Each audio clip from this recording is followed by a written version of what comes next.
presentation of Fox Sports. We are Fox Sports. We are FC. The Royals' biggest question mark this year was starting pitching. But after one turn through the rotation, the starting pitching has been an exclamation mark. Bruce Chen begins another turn today on Fox Sports Kansas City.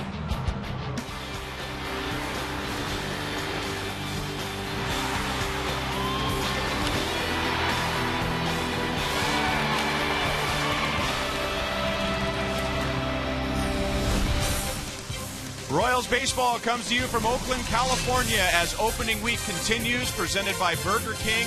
The rain is not entirely out of the forecast, but right now we have sunshine and blue skies. Hi, everyone. Welcome back to the Coliseum with Rex Hudler.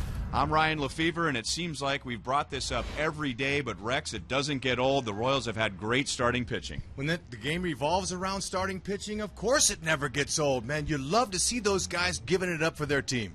And today it's going to be Bruce Chen trying to build on his last start. Brandon McCarthy for the A's. Now, he's going to be a tough competitor. He's a veteran guy, and believe me, if anybody wants to right their ship over there on the other side, it's this guy McCarthy. Got a big old breaking ball and a firm fastball. The hitters will have to be ready. And for the Kia pitching report this afternoon on Bruce Chen, it's important that he uses his fastball on both sides of the plate, especially to right-handers, because that lineup will be stacked with him. Establish the fastball early and get some early count-outs. He should be fine. Well, he set the tone for the Royals on Friday night with 6 scoreless innings against the Angels. Today, the Royals go for the series and a winning road trip. The first pitch is next.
Royals baseball on Fox Sports Kansas City is brought to you by the Missouri Lottery. When you play, students win. It rained all morning, all day, and all night. That's a look at San Francisco.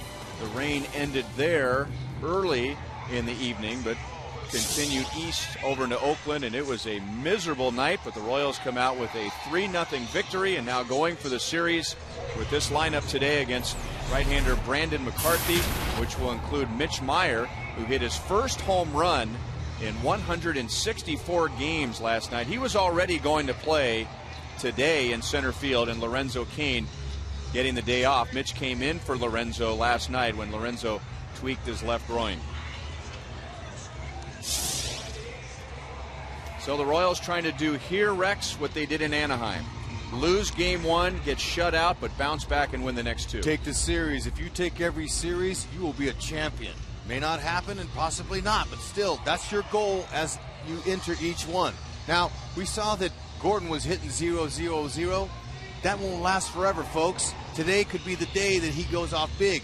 He hit the ball last night. He squared it up. He hit a couple on the nose. It's a matter of time before this kid gets his first hit and becomes confident, and the explosive bat will come, I guarantee you. A couple of hard hit balls right into the A's defense last night, and let's see how the A's are lined up this afternoon with Brandon McCarthy on the mound, brought to you by Ford.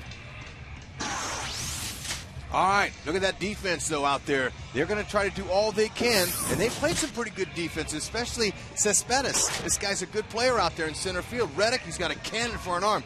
They're back with Kurt Suzuki. He's called Clutch Kurt around here. They're not going to go easy, but they are a little light in the hitting department. But the Royals need to go after these guys and get them early and often like they have been with their offense. And the Royals have really pitched Yoenis Cespedes very well in this series. He's 0 for 5 with 3 strikeouts. That's right, so let him go ahead and get this game started. Thankfully, there's no rain.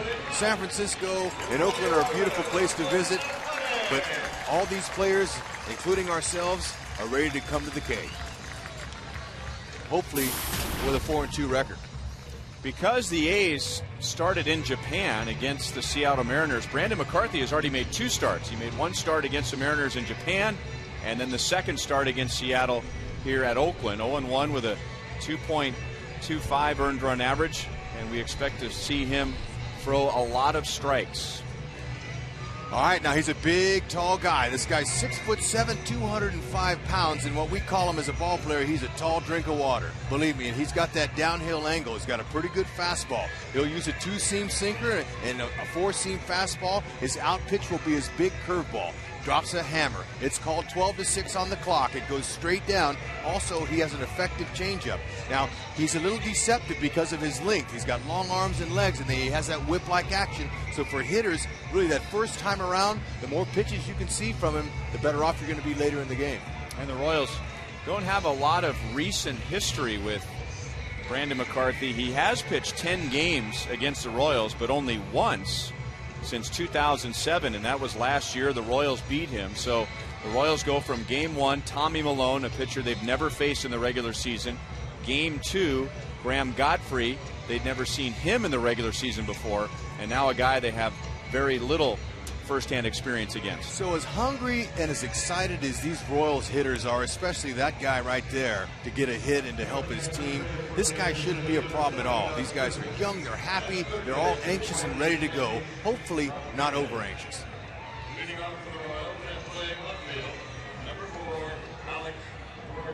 So 0 for 4 in the series. Alex was 0 for 3 last night, but as Rex said, he squared up a couple of balls. He lined out to right in the 3rd inning, grounded out hard to second base in the 5th. Will that lift some of the pressure on him that he hit 2 balls hard last night? Didn't get a hit, but hit 2 balls hard. Absolutely, and he's been around the league long enough to know that that's the positive you take home and you sleep on that. Hey, look, I didn't get any hits, but I hit the ball hard. I'm going to get him tomorrow. Goes after the first pitch, and it's an easy play for McCarthy, so he was thinking aggressive early in the game, 1 away. First pitch, 12:39. When you swing at the first pitch and you're a leadoff hitter of the game, Batting in the second and you make it position, the out, shortstop. now your second time up, it's like your first time. You didn't learn anything. Would have liked to have seen him take a few pitches, see what McCarthy's got. But that's why I'm up here. 59 degrees, a pleasant 59 degrees compared to last night. 12:39 first pitch, brought to you by the parking spot at KCA. So Escobar taking the approach to see a pitch from McCarthy. Alcides 1 for 7 in the series with a double. The reason you like to see a pitch is to gauge how fast it's coming. What does it look like? How am I seeing in it? You could take BP at a certain time of day, or you can be underneath in the batting cages and you can hit all you want. But until you're out there in real life, you need to see it. Just a little bit in on the hands, and Cowgill brings it down in left field, 2 away. Okay, this is what you call early count outs. McCarthy's up there. He's taking advantage of some aggressive hitters, and he's got some early count outs. That's good. The pitchers want that. They want to get out of there as quickly as you can. Hopefully Bruce will do the same thing. Now, from the Royals' point of view, they could be thinking this is a strike thrower. And Brandon McCarthy last year pitched to about a 5-to-1 strikeout to walk ratio. It was actually 4.92 to be exact. That's an A's record. So his scouting report, his track record will tell you that he's going to try and jump ahead, and maybe the Royals are trying to ambush him early in the count. Hosmer 0 for 6 in the series. He does have a couple of walks. 1 ball and 1 strike. That's a nasty changeup right there early and well located. Out of the same arm slot, same arm speed. That's an effective pitch there, and he's going to use that against Hosmer. All the lefties. Ball goes away from him. 1-2. 4-seam fastball up in the zone. Hosmer was on it.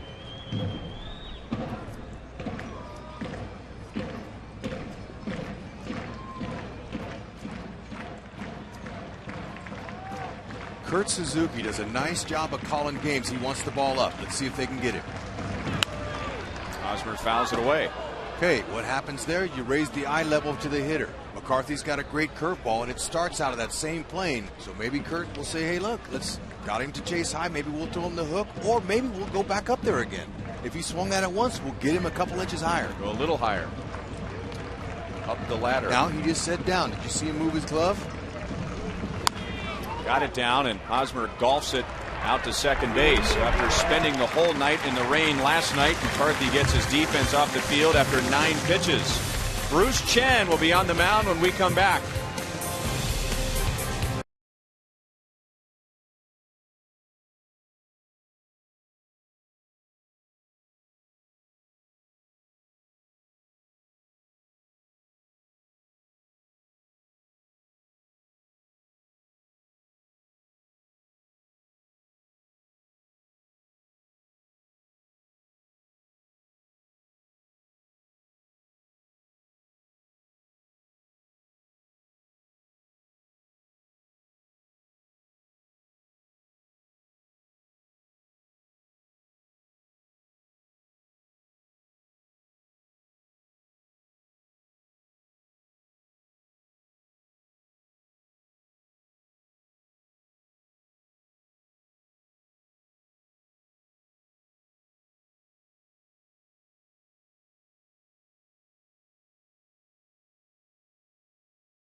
In high definition by Time Warner Cable, the official TV, internet, and home phone provider of the Kansas City Royals. So a quick first inning for Brandon McCarthy against the Royals. And now Bruce Chen will face this batting order. And Yoenis Cespedes was one of the hottest hitters in the American League, even though it was just 4 games when the Royals came to town. But he's 0 for 5 with 3 strikeouts. And the A's as a team are hitting just .206. Here's Bruce's line against a very good Angels lineup on Friday night. 3 hits, 6 innings, no walks, and 4 strikeouts. And get her done early. That's what Dave Island would like to see him do. And what he was so successful at is right there, strike one. He got ahead of the Angel hitters. He pitched them inside. He was aggressive. He took the game to them. And that's what he wants to do here. Same thing.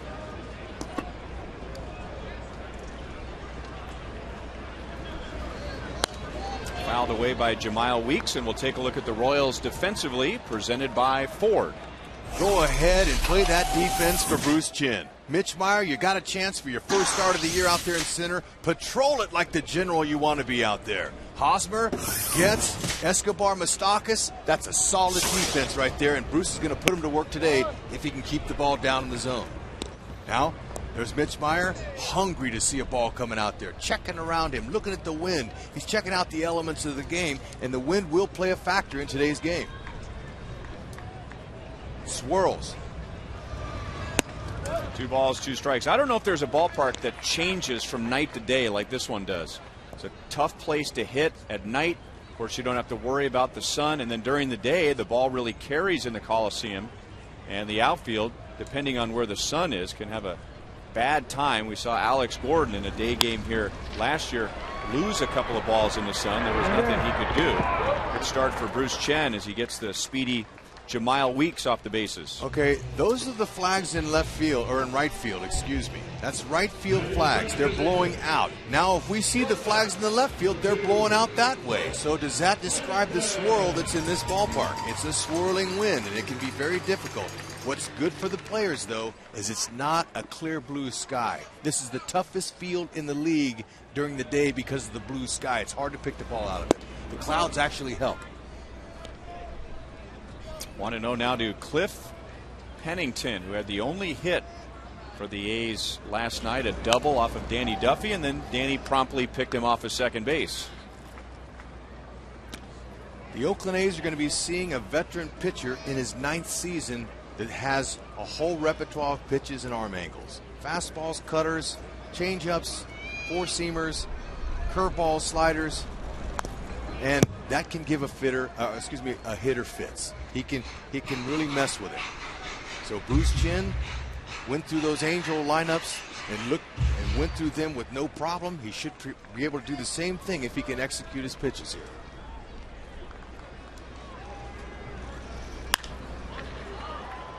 Off the right field line and slicing away from Jeff Francoeur. Still 1-2 on Pennington. So Cliff Pennington, who batted 9th in the first 2 games, moves up to the number 2 spot. It's Bob Melvin still trying to sort out his batting order. Coco Crisp, who was batting 2nd in the first 2 games, gets the afternoon off.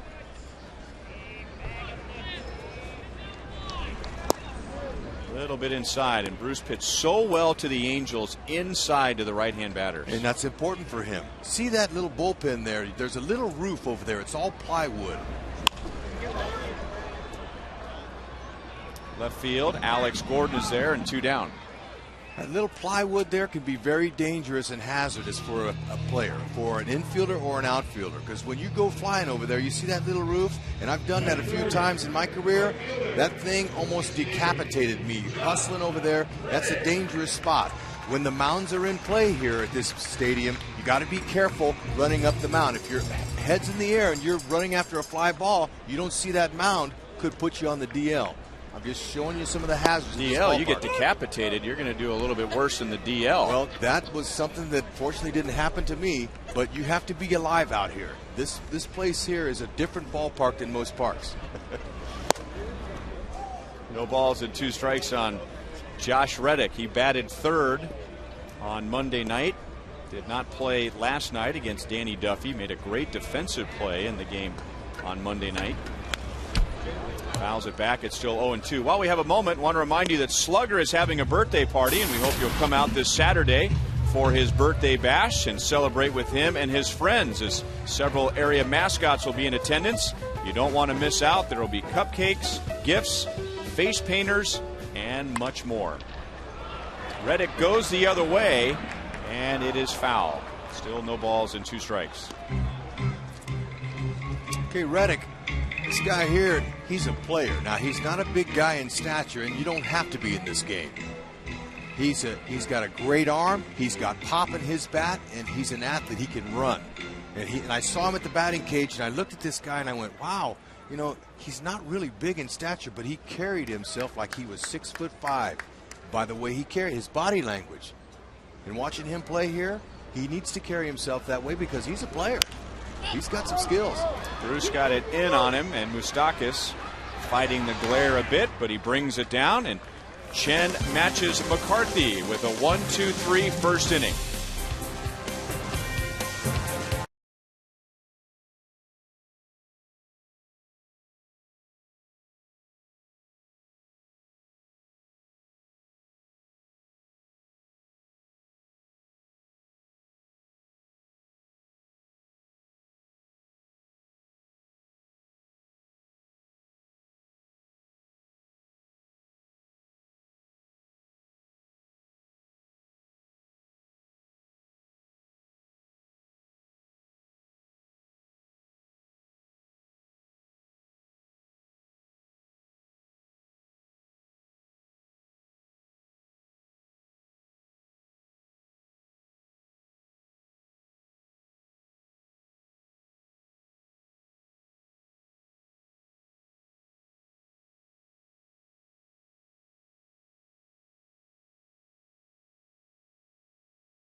Low first.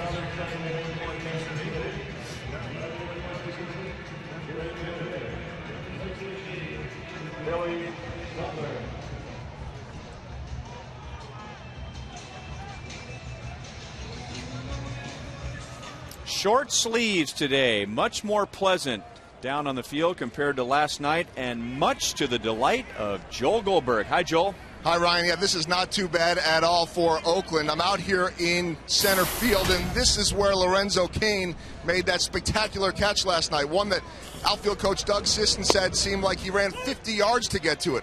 Lorenzo told me this morning that he didn't ever think he'd get to that ball, got to it, crashed into the wall, felt something in his groin at that point as far as an injury, but just kept on going so he could get the ball in for that double play. Then as he was running in at the end of the inning there after the play, he could feel it a little more. Came back out the next inning to play some defense, and as he was running for a ball in the gap, Cliff Pennington's double, he knew it wasn't quite right. Rest today and some treatment. Rest tomorrow. Hopes to get back in there on Friday, guys. All right, thanks, Joel. Billy Butler is down to the count, 1 ball and 2 strikes. Billy 2 out of 6 with a double and a run scored in the series. 2 doubles, 3 driven in on the year, followed by Francoeur and Moustakas. Big curveball, and Suzuki is down to first to complete the strikeout. While we have a moment, just if you weren't with us last night, let's take a look at that fine play in center field from Lorenzo Cain. I mean, it was better than fine, partner. Nothing against your word there. It's a great word. This was outstanding. Like Doug Sisson said, he had to run 50 yards for that ball, but he never stopped. The warning track didn't warn him, and he could care less. He let his body go, and he made the play. That's called giving it up. That's called a gamer. A guy like that's called a gamer. Francoeur lifts it to right, and Reddick makes the play. 5 pitches, 2 outs for McCarthy in the second inning. Francoeur 2 out of 6 in the series. And now Mike Moustakas coming to the plate.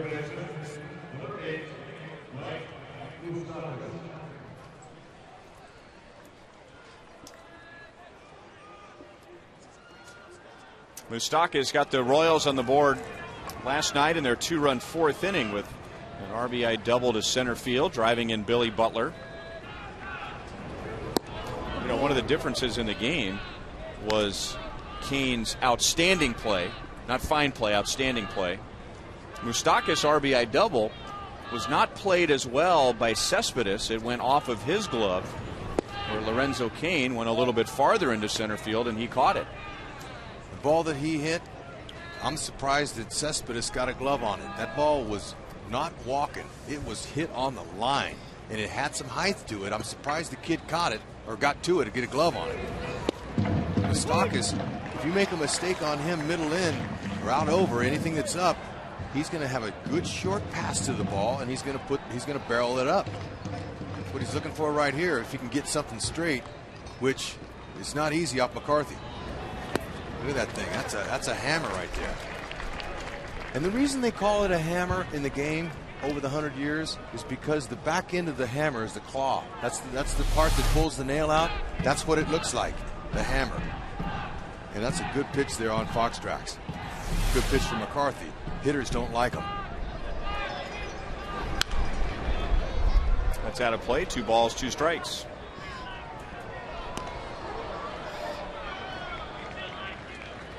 This guy is a tireless worker. He's always in the batting cage. Every time I go around and down there, I always hear the sound of the ball hitting the bat, and I look in there and it's him.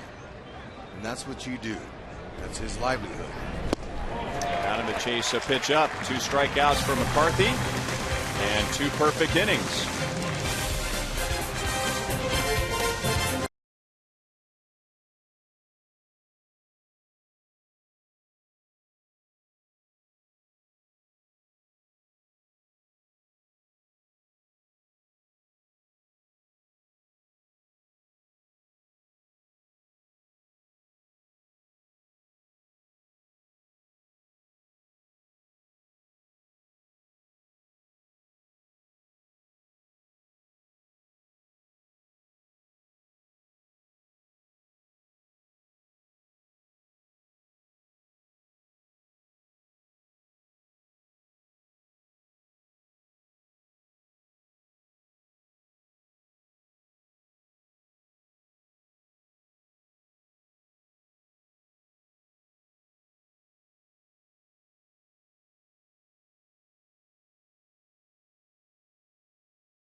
Royals baseball is brought to you by Burger King, the proud sponsor of opening week of baseball. Alcatraz in the San Francisco Bay. If you thought it was cold and miserable here at the Coliseum last night, can you imagine what it was like back in the day on a night like that at Alcatraz? No, but I have been on a tour there. Have you ever been there? Yes, I have. Pretty interesting, isn't it? Very interesting. Best part is when you get on the boat when you're done and you go back to land. Yeah, exactly. But they have on tape actors that pretend to be prisoners, and they're talking as you're touring the cells. It's very, very interesting. My kids loved it. Shallow right field. Long run for both Getz and Francoeur. Now it skips past Francoeur. And Cespedes will stop at second base. Francoeur respecting the power of Cespedes. He was playing very deep in right field. Frenchie just overran that. When you're a right fielder, you're coming in on a ball, you're looking at the second baseman, you know no one's going to get it. It's a tweener, they call that. And so he needed to break down a few steps before that and keep it in front of him. They just overplayed it. Fortunately for the Royals, with Cespedes' speed, he was not coming out of the box very hard, or he might have ended up on third base. Shame on him if he didn't come out of the box hard. You can't assume anything in this game.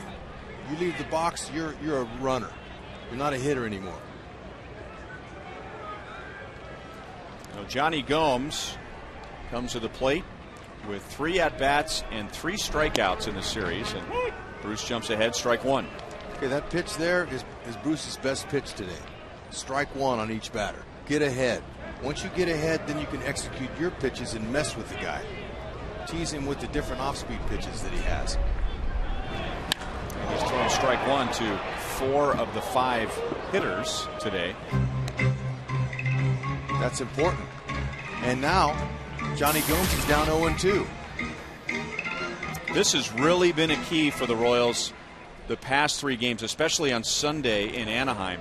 Teams are getting runners in scoring position, and then the Royals pitchers are taking their game to another level, as Bruce had a little quick pitch almost there on Johnny Gomes, and all he could do was foul it away. You're right about that, partner. Look, it's no knock against the hitters. What that is a compliment to the pitchers, as they're buckling down.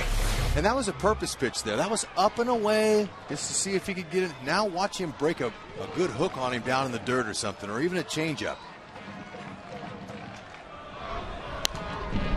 Fouled away again by Gomes. But when a starting pitcher gets a guy in scoring position, sometimes he becomes a different animal. That's when he's going to bear down and execute his pitches, because he doesn't want that guy scoring.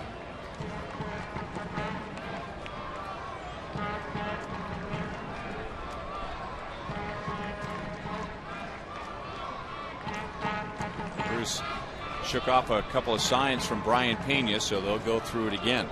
Brian, it's amazing the premium language that's spoken out there. Body language. Look what he's doing. Look what Brian's doing. He's giving signs. Again, shallow right. Getz has a play looking up into the sun, and Cespedes holds at second base. Body language. Hand signs. Little movements of your fingers. Working this way and that. Up, down. Little things. That's how you communicate. Everybody sees it. You don't talk it, but they see it, and that's the same thing.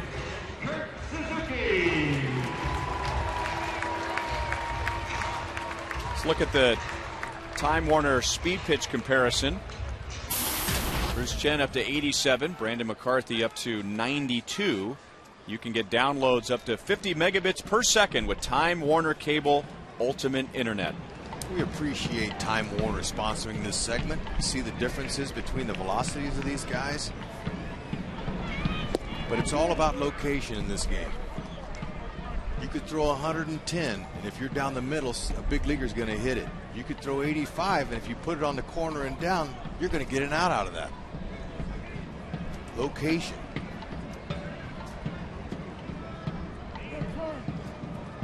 They have just changed the scoring on the Cespedes play. First scored a single and an error on Jeff Francoeur. Now the official score believes that it was a bad hop that allowed the ball to skip past Francoeur, so it's a double for Cespedes. Well, regardless, Francoeur will tell you that he was a little aggressive. Even if it's a bad hop and you ease into that, you keep him at first base. He's not going anywhere. So it's okay. Frenchie's already moved on from that.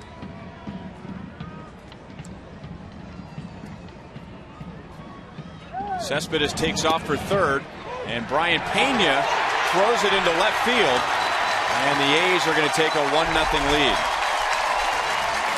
Cespedes got a huge jump off of Bruce Chen. Rex, I don't think there was anything Brian Pena could have done. No, and sometimes you're able to see that from behind the plate. So sometimes you're better off just putting it in your pocket and not even throwing it, but his release point definitely was not there. And that's a nice way of manufacturing your own run.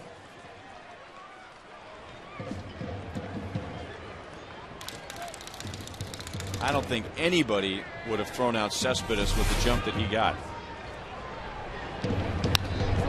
Suzuki, a good high ball hitter, fouls a high ball away, and it's 2-2. Yeah, and it's easier to steal third base off a lefty than it is stealing second base, and that's because you can get a bigger lead, and the left-handers usually take a little more time. So you can do exactly like Cespedes did. That's his first stolen base, and then coming home on the air by Pena.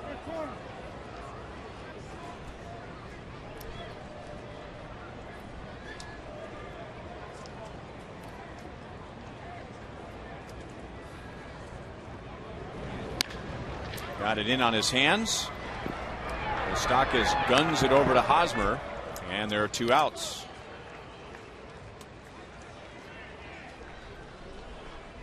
That's what Bruce will do.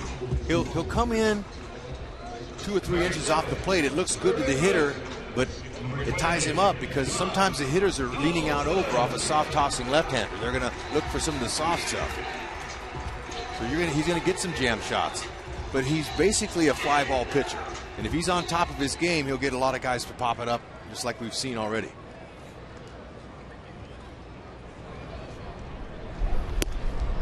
Strike to Josh Donaldson. The Angels didn't have one single left-hand batter in the lineup against Bruce Chen. They stacked up right-hand hitters and switch hitters against Bruce, and he still only gave up 3 hits in 6 innings, pitching everything in and down and into the righties.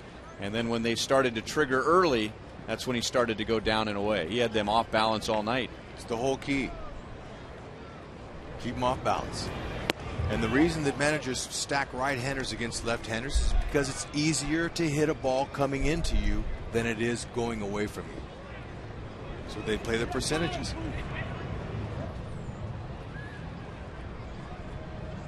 Bob Melvin has 2 left-hand batters in there against Bruce today. Josh Reddick, the right fielder, and Derek Barton, the first baseman. Bruce gets his first strikeout. The A's come up with an unearned run in the 2nd inning for a 1-0 lead.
Number 12, Mitch Meyer.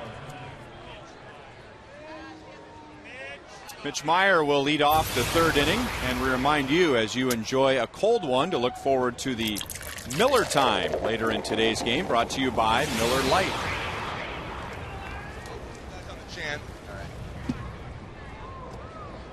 Mitch will be followed by Brian Pena and Chris Getz. Brandon McCarthy has retired the first 6 Royals today. Mitch Meyer not only hit his first home run last night in 164 at-bats, but it was a bomb to right field. Ryan, I jumped out of my seat. I hope I didn't startle you, but that was so loud. I came up and I was so happy for him because part-time players, you don't get a chance to play that often. And when you hit one on the sweet spot, you get you a homer. That's a beautiful thing.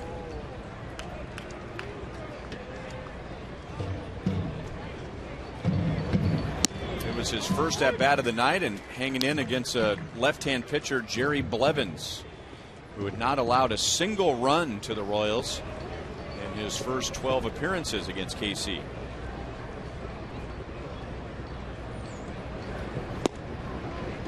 Two and two. It's a beautiful curveball. Now, folks, at home, don't adjust your set.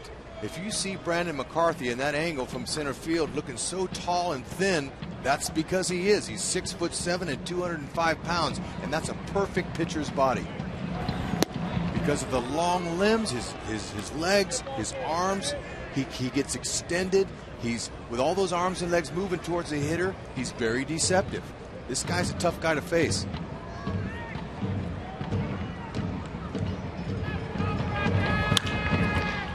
Right to Weeks at second base, and now McCarthy has retired the first 7. Biggest problem McCarthy has had in his career is keeping that right arm healthy. He was a big prospect in the White Sox organization, and the baseball world thought that Kenny Williams, the GM of the White Sox, was crazy when he traded Brandon McCarthy to the Texas Rangers for a kid named John Danks, who's turned out to be a great pitcher for Chicago.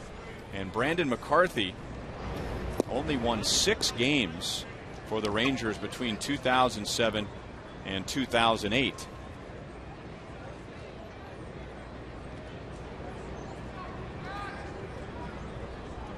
Since the 2007 season, Brandon McCarthy has been on the disabled list 5 times, including last year, what was described as a stress reaction to his right shoulder.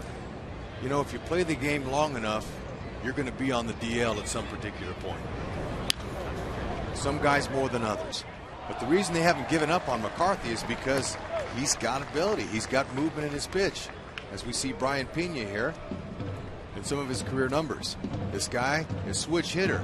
And really, to me, he's got life. He's one of the life guys of the team. He's got energy and he's got passion. And he can play the game. But I'm going to tell you, I said earlier, McCarthy's a filthy guy. He's tough to face because of all of his pitches. The curveball comes out of the same angle and the same arm release as his fastball, except one goes down 4 feet and the other one stays straight at 92, 93. Very hard to hit. Stroke to right center field as Pena goes down and gets it. Cespedes cuts it off, but very deep. And Bryan is into second base with a 1-out double. And the Royals have their first base runner.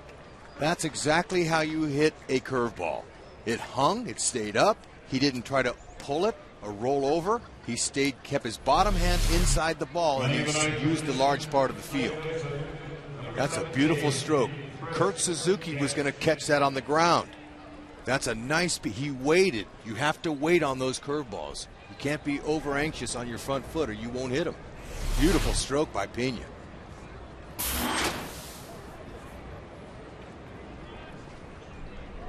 And now Chris Getz will try and get him in. McCarthy is in with strike 1.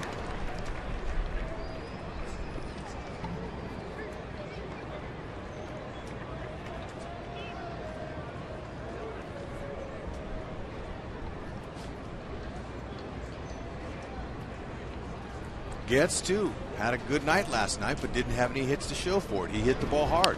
All right, let's use Mike Moustakas last inning as an example of how the ball comes out of McCarthy's hand. Okay, there it is. It comes out shoulder height. Okay, and there it is. Now that's a fastball on the right and a curveball on the left. Look at that thing drop. The gravity pull it, and there's the fastball. So really, that's how deceptive it can be when you pick up a release point from the same angle.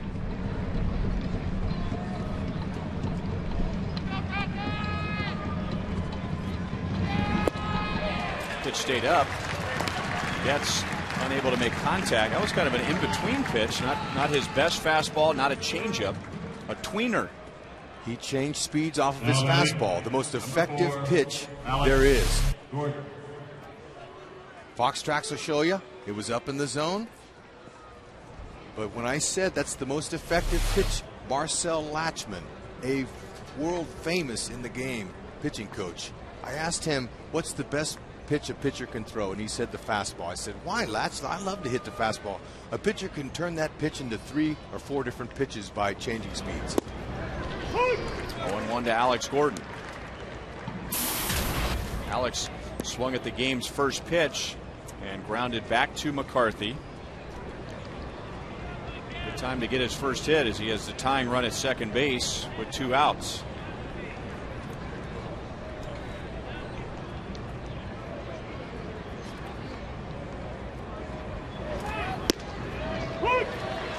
Oh, and 2.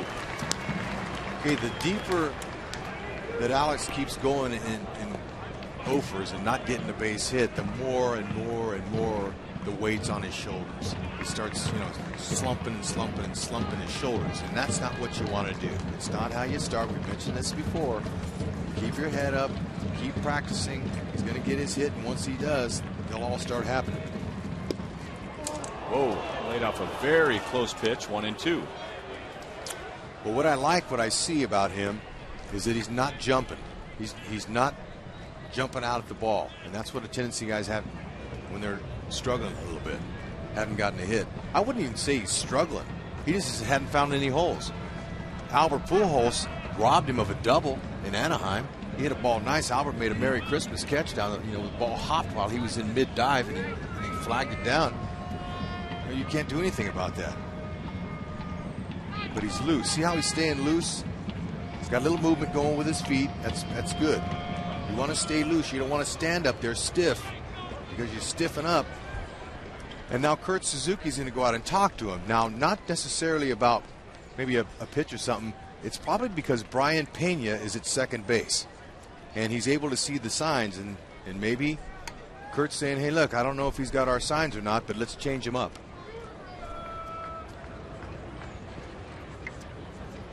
If you'll watch Kurt, he'll show you kind of what he wants from the pitcher. Although there's a runner at second, he's going to be late when he doesn't want to give away his location.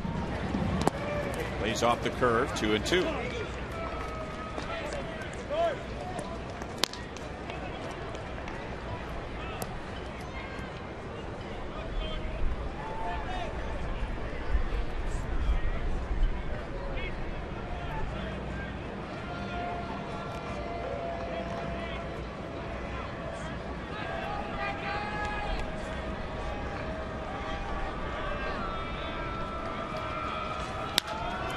Up the middle, Weeks can't make the play. Alex has his first hit, his first RBI, and the Royals have tied the game at 1 in the third. So he comes back from 0-2, does it the hard way.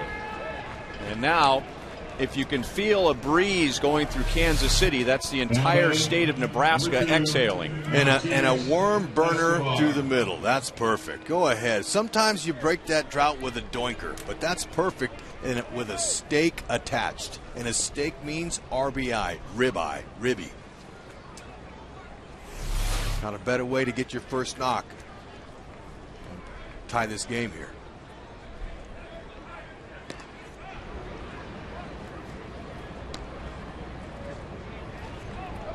Escobar flied out to left field in the first inning.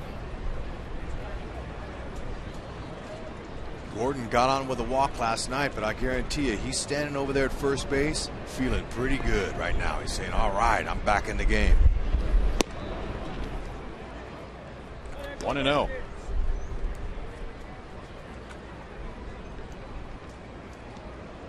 With 2 outs, situation for Escobar right here. Just see if he can get something out over and maybe pull a double or hit a gapper, maybe score Gordon from first base.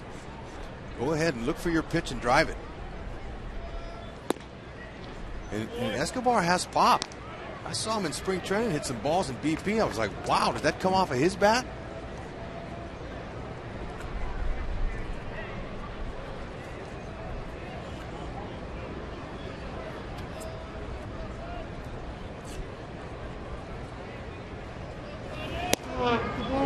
Just miss outside, and now it's 3-0.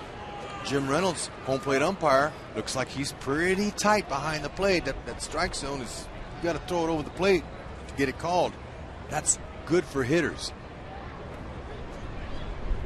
Royals are really playing into McCarthy's hands in the first 2 innings, swinging early in the count, a couple of quick innings, 20 pitches in the first 2 innings combined, and now 23 pitches in the third.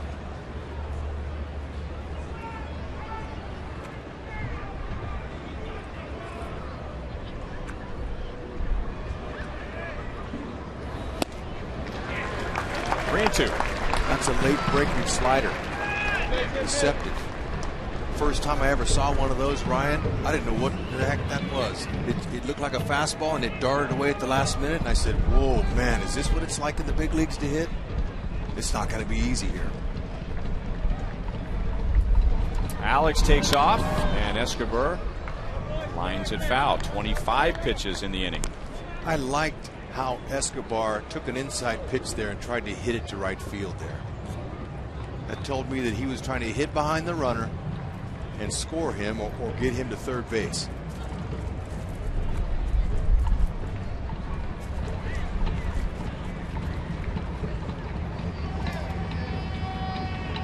Alex runs again, and it's fouled away again. This inning is doing a couple of things. Nice catch by a fan just below us. Got a nice ovation from the 11 people around him. He's got the right color hat on.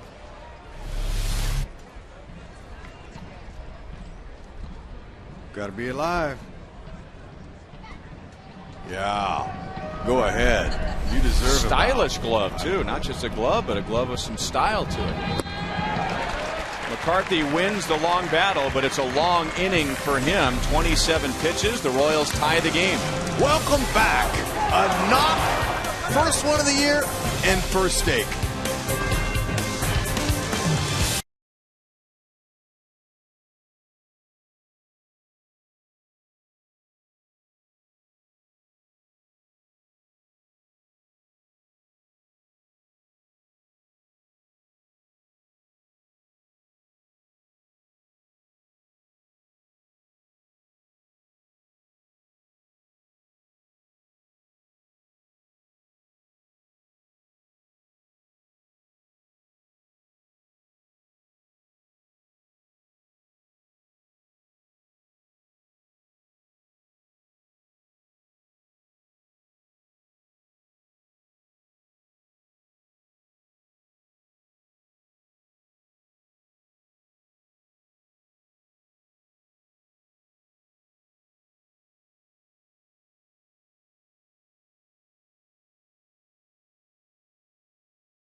Out in right field, as we've been the last couple of days, told you about this group's love for not only bacon, but Jeff Francoeur. Well, what did Frenchie do today? These pizzas right here. He sent 20 personal pizzas out to right field and a signed bat that says... It says to right field bleacher crew, keep making bacon, Jeff Francoeur. So there you go. He sends some gifts, and they have been chanting him all game long. This is a little sampling of what Frenchie has been hearing. He's been pumping his fist to this, too. Give him a little sampling. Jeff. They're off there. Jeff Francoeur. Jeff Francoeur. Jeff Francoeur. So that is why they love him. And again, they are saying he's a saint. Saint Francoeur. He just looked up to that one and smiled at them. He has been playing along, guys, all series long. There is a reason why they are all calling for Billy Beane to trade Cocoa Crisp to the Royals for Jeff Francoeur. It's not going to be happening. Yeah. Pizza, bacon. Actually, the pizza did not have bacon on it. That might have been the only touch that was missing. Other than that, all is good in right field. Let's go back upstairs to you guys. All right. Thanks, Joel. And now Francoeur has to run it down to the base of the wall as Derek Barton, one of the two left-hand batters in the lineup against Bruce Chen today, doubles. That's his first hit of the year, and the A's come right back with a runner at second and nobody out. That was a good piece of hitting. Fastball down the middle on the inner half. That's exactly where Barton likes it. Right there in Francoeur territory, out there where he is famous. So that is Barton's first big league hit of the year. You know, you said it last night, and it's so true about Francoeur, he just gets it. That, yes, his first job out here is to be the best baseball player he can be for the Royals. But in the bigger picture, he's an ambassador to the game. And guys like Francoeur bring fans to the ballpark. And you couldn't have said it any better. That word you used, ambassador, is fits Francoeur, should be his middle name. Okay, now good time to go talk to Bruce Chin. Pena calls timeout, says, hey, now, wait a minute. This guy is going to try to hit the ball to the right side. Okay, don't give him anything out over the plate on that way. He's going to move the guy to third base. This is a situation here. Maybe we should come in on him. Situation calls for him to move that runner with nobody out over to third base so they can get him in with less than 2. Good timeout by Pena. 2 balls and 1 strike on Colin Cowgill. Couple of walks in last night's game. 0 for 1. Made a good play in right field. Saved a couple of runs for his starter, Graham Godfrey, in the 2nd inning.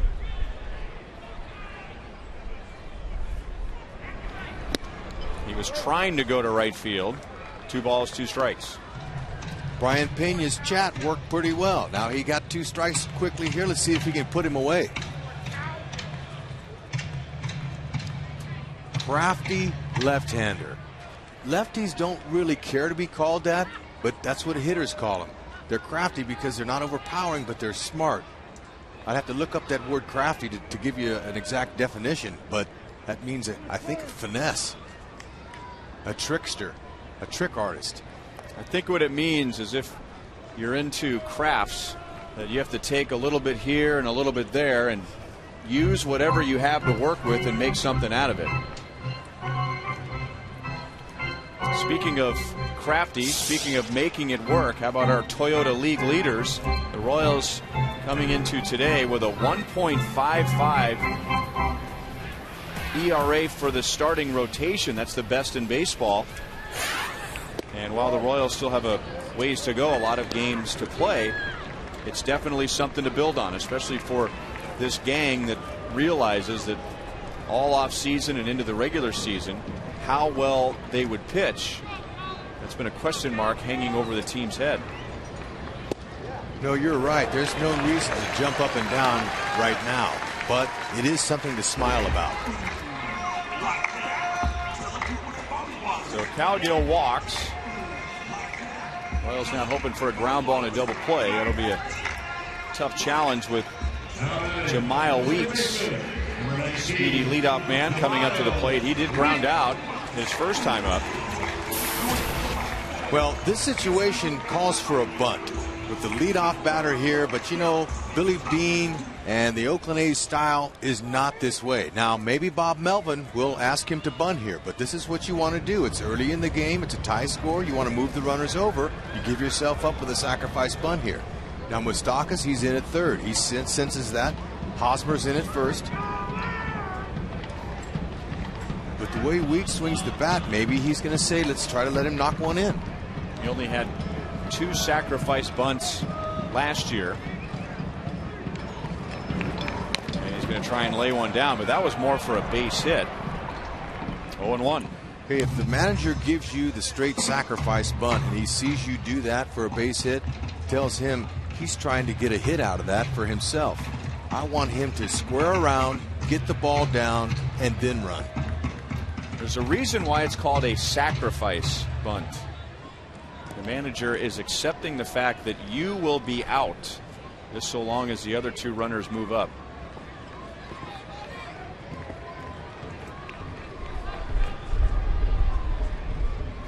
Not bunting this time, and Bruce makes a good pitch over the inside, and it is 0-2. That's a perfect spot. Come in on him, and he was able to catch the corner and got it called. Let's see if he can put him away.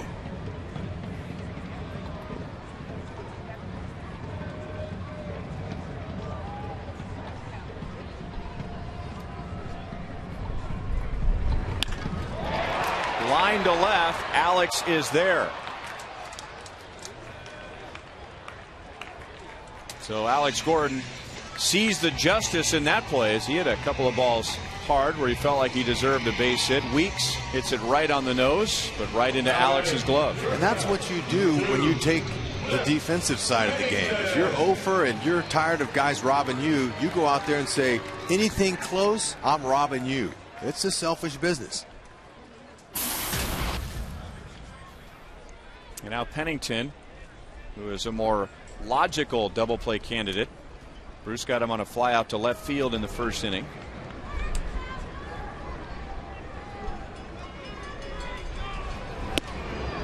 Got him to chase a fastball up. All right, you've got a definition, a true definition, an official definition for crafty. I looked it up. I carry a thesaurus, whatever that word means. I carry one with me because I might have a high school diploma, but I have a worldly degree because baseball gave that to me. So sometimes when big words are used, or even small words that I don't know, I look it up. The definition for crafty: cunning, artful, calculating, designing, scheming, wily, sly, devious, tricky, foxy, shrewd, foxy, canny, sharp. All those words can fit a guy like Bruce Chin. Foxy, tricky. I think foxy is a word for not a physical foxy. It's a like crafty. Foxes are kind of sharp. They're shrewd like a fox. Yeah. So sly like a fox. Sharp. Sharp's a pretty good word for crafty. They're sharp. They're not powerful. I didn't see powerful in here. Up the right field line. Francoeur was playing that way and makes the catch in foul territory. So 2 on and 2 out. Come on out to the ballpark this Sunday at 1:10 as we honor Jackie Robinson. The first 10,000 fans will receive a Jackie Robinson jersey t-shirt presented by Hollywood Casino. Also, don't miss the first family fun day Sunday of the year with face painters, kids entertainment by Radio Disney, and much more. Plus, all fans can run the bases after the game. Go to Royals.com or 1-800-6-ROYALS for tickets. So 2 on, nobody out has turned into 2 on, 2 out, and now Bruce has to get past Josh Reddick. And that'll clear all the foul territory and land in the seats and in the glove of a fan sitting in the second row. Got to really bust it to catch a foul ball here in this ballpark.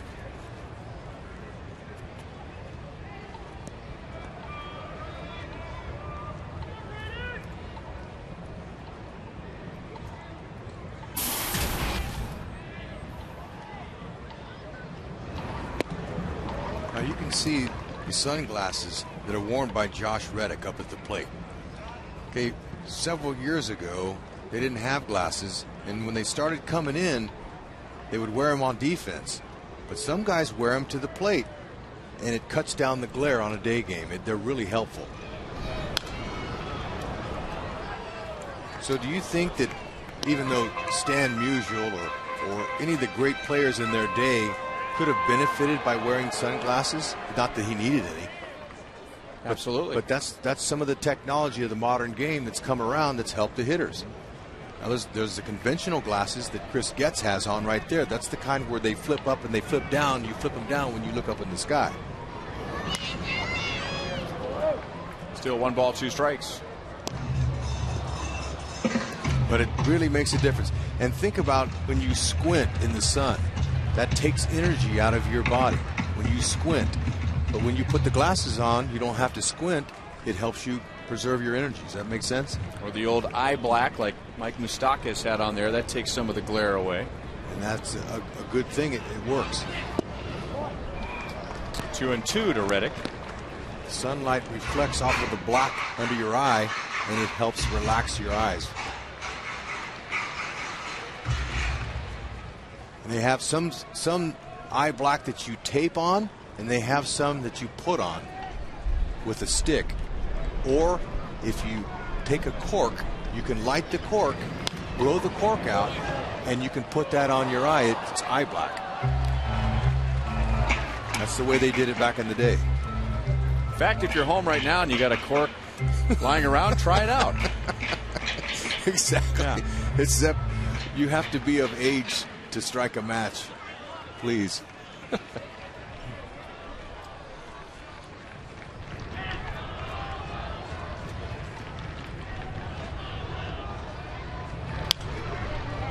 Reddick with a very defensive swing. The A's were in great position to put a big inning together against Bruce Chen with the leadoff double and the walk, but now Bruce has gotten a line out to left, a foul out to right, and now he's got Reddick hitting from his heels.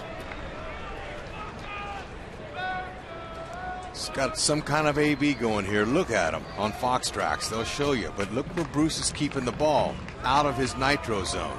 That's what you want. Now with 2 strikes here, he might try to put him away. Maybe he'll try to come in onside. We'll see what Pena calls.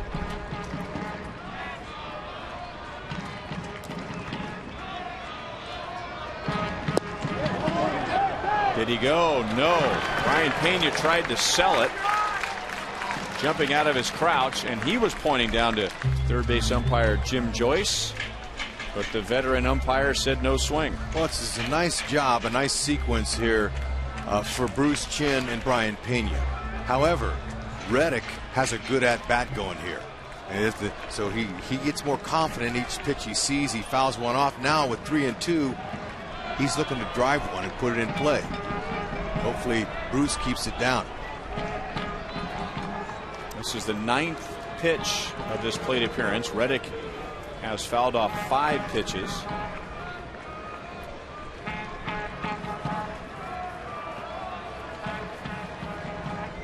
Runners take off, and Reddick hits it well to left, but Alex is there, and Bruce gets out of the 3rd inning without allowing a run. 1-1 tie at the end of 3.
Hosmer.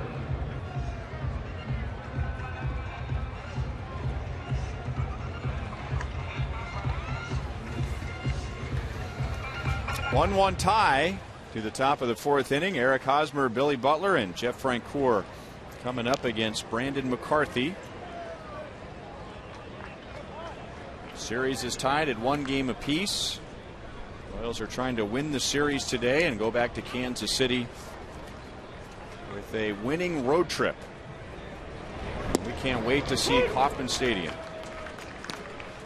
All right, here's the Fox Tracks Power Zone. In his first at-bat, McCarthy tried to stay away, but although the red middle, the 2 and 5, that's right where Hosmer likes it. That ball, a shot to Barton. Hit hard and then a very tricky hop, but Barton stays with it, and Hosmer is 0 for 2. Okay, he put it in his hot zone, in his power zone we just showed you, and he hit it hard. That's all a hitter can do. You can't control the outcome where it goes, but man, he stepped on that one. If he gets under that, that's down that line and over the fence. The great slugger Dick Allen once said about just that, trying to simplify things. All I can do is hit it hard. It's up to God after that. Yeah, it is. Billy hits it hard. He hits it high. And back to the wall is Cowgill. It is gone up into the seats. Billy Butler has his second home run of the year, and the Royals have a 2-1 lead.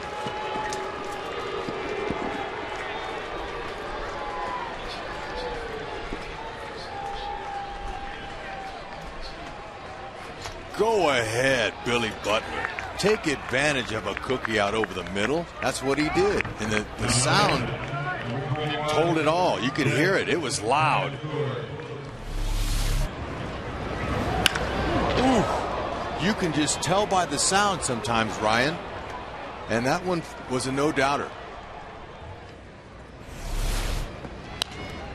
And Francoeur jumping on a curveball that didn't quite bite down like they have been for McCarthy earlier today. So it's interesting, the Royals in the first 2 innings came out swinging, and McCarthy got through those 2 innings very quickly, almost seemed to be taking advantage of the Royals' aggressiveness, and then the Royals kind of stayed back and waited on McCarthy, made him throw 27 pitches in the 3rd, and now they're back to hacking again in the 4th. And that's the other way to the gap. And all the way to the padding. Jeff Francoeur has a 1-out double. That's his second double of the year.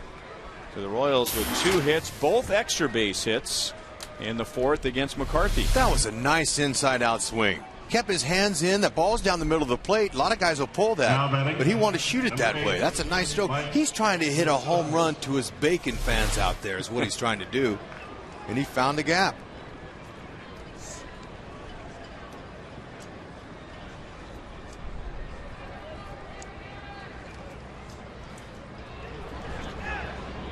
Well, we showed you earlier what Brandon McCarthy did to Mike Moustakas in the 2nd inning. And Moustakas saw the best of Brandon McCarthy.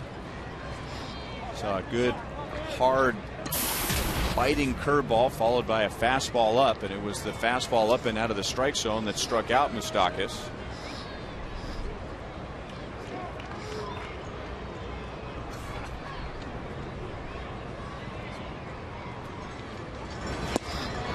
And this time he goes with a changeup. 1-1.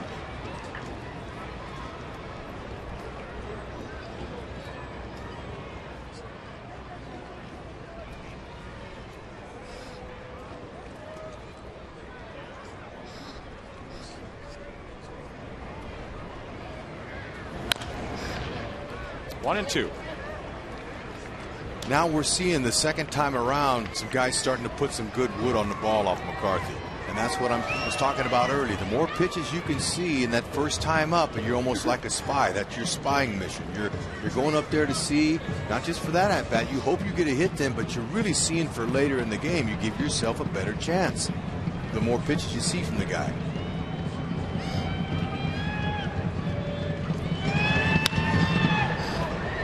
Up the left field line, slicing away from Cowgill, but he catches up to it as he runs into the A's bullpen. Almost slipped on home plate out there. 2 down. Cowgill and Reddick are impressing me in this series with their speed. And you mentioned he almost slipped on the home plate out there. I told you out there you got to be really careful. Now the plates that are out there for the bullpen aren't as bad as the mounds. The mounds are dangerous. That mound is elevated. And when you're running for that ball and you're looking up in the sky and you don't see that elevation, down you go.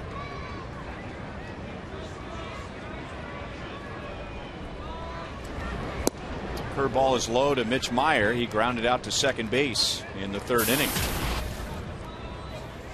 Eric Hosmer hit a rope for an out to begin the inning. Then Billy Butler homered. Jeff Francoeur doubled. And now 2 away to Meyer. This is the Royals' second time through the order against McCarthy. Only had 1 hit first time through. You know, Ryan, if you're watching Meyer here, every hitter's different, sure, but every hitter has to have some movement. With Meyer, it's his bat. He's not moving his feet as much, but he's moving his bat. You have to have some movement. Watch him when he comes set. Look, he's not set yet because he's not ready to focus. See, now he's ready. Watch his bat. See his bat. He's just wiggling that bat a little bit. And he's staying loose because that's how you can react quicker. You're able to react. You have to stay loose. You can't be stiff. And every hitter's different. Everyone does it different. But watch him. He's not going to get locked in until that pitcher gets his sign and starts his windup.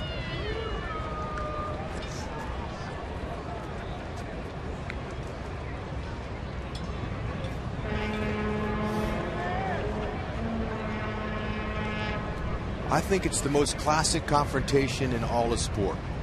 The pitcher against the batter. The pitcher wants to stay on balance, and so does the hitter. The key is to throw each other off. 3-1. Okay, that was a 3-0 take. Mitch Meyer saying, throw me that one again. I'll take the same pitch. See how he poses that? He's standing right there. He's waiting. He's waiting till he feels it's time to focus.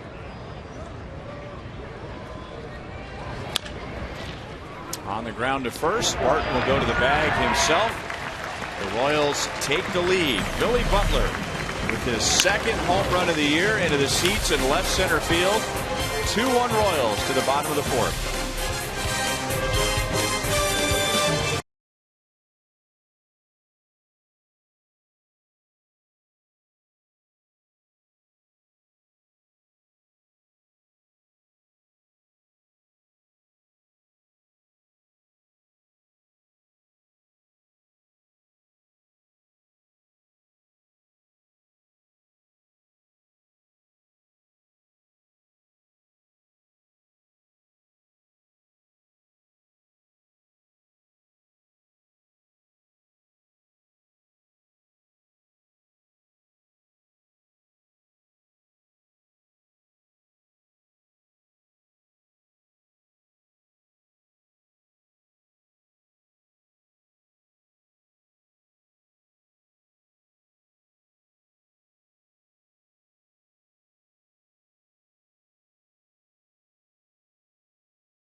Royals baseball on Fox Sports Kansas City is brought to you by Panera Bread.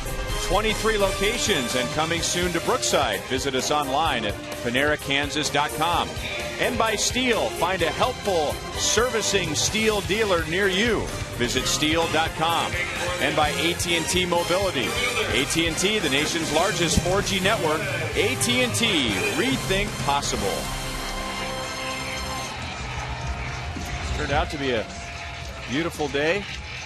It was supposed to rain yesterday, today, tomorrow, and all we really had was rain yesterday. Now it was all day and all night, but we haven't had a drop yet today. The rain is not entirely out of the forecast, but it's been a very pleasant day. The Royals with a 2-1 lead, and we are dying to get back to Kansas City after a long spring training.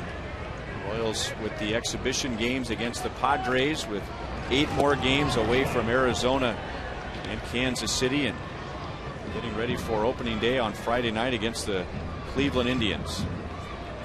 Gonna be special, especially with Hochhafer pitching.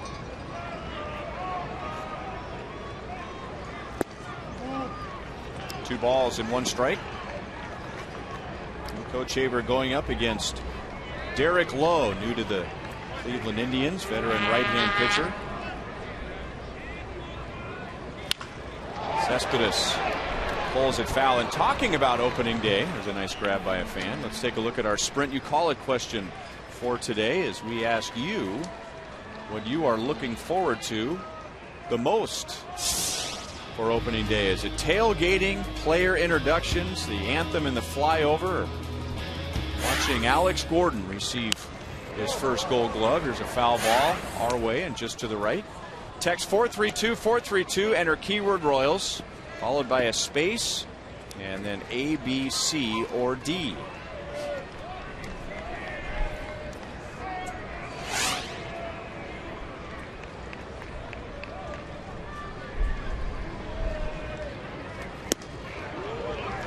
Three and two. Cespedes reminds me of a right-handed hitting Ruben Sierra. Good call. Ruben was a switch hitter, but he would gear up just like that. Another foul ball. That's 17 foul balls hit against Bruce Chen. That's a little something to keep an eye on. The A's have one run against Bruce. It's an unearned run, but every foul ball just adds to his pitch count. And Royals pitching coach Dave Island, he's aware of that. That's why he's always telling me that he wants his guys to get quick outs, conserve the pitch count. And to back him off the plate, he does, but it's ball four. Cespedes twice has led off the inning by reaching. That's Bruce Chen's second walk.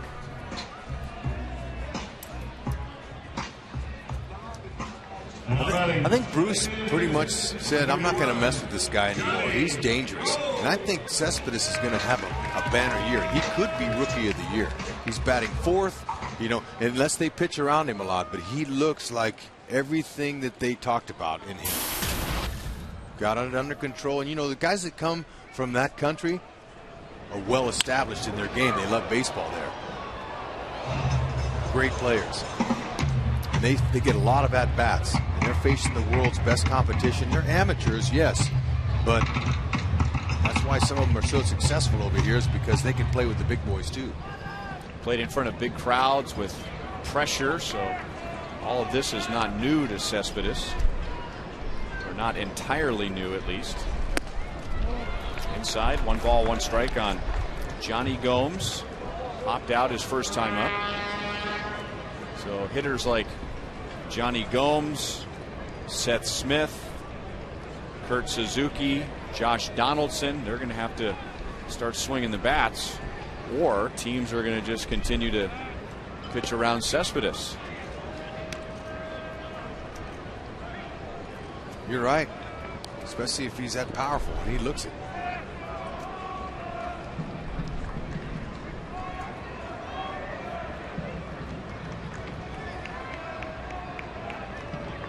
I mean, Bruce Chen, to me, and to Ned Yost, looks to me like he's a complete package. He's got great stuff, great makeup, intelligent, he's savvy. Now, that word savvy, was that under the definition of crafty? I think it is. He's got great mound presence. And mound presence means, what does the hitter feel from that guy? What kind of body language is he giving off? What's his mound presence look like? And that's what scouts, that's a big definition for a scout. What kind of mound presence does the guy have?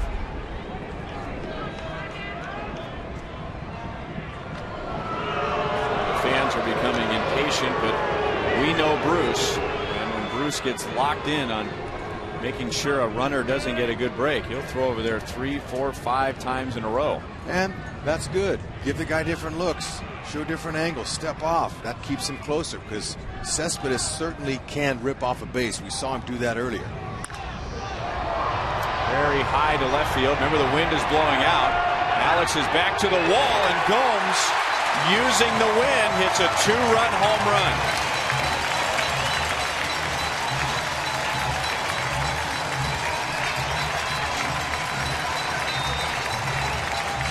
Not to take anything away from Johnny Gomes. Look at how close Gomes and Cespedes are going around the bases. Cespedes didn't think it was out. He was going to tag from first. Alex Gordon, left field, didn't think it was out, but it got up into that jet stream. Well, he's a strong guy, and you know when it left his bat, I thought maybe the shortstop might catch it. But, man, he got more of it than we know. That ball went straight up. And usually hitters are the first ones to know if they got it or not. And by the way that Johnny posed a little bit, he could tell he got it. And the wind did help it. It's only the second home run allowed by the Royals in 6 games. So Oakland is back out in front 3-2. For Johnny Gomes, that's his 13th career home run against the Royals.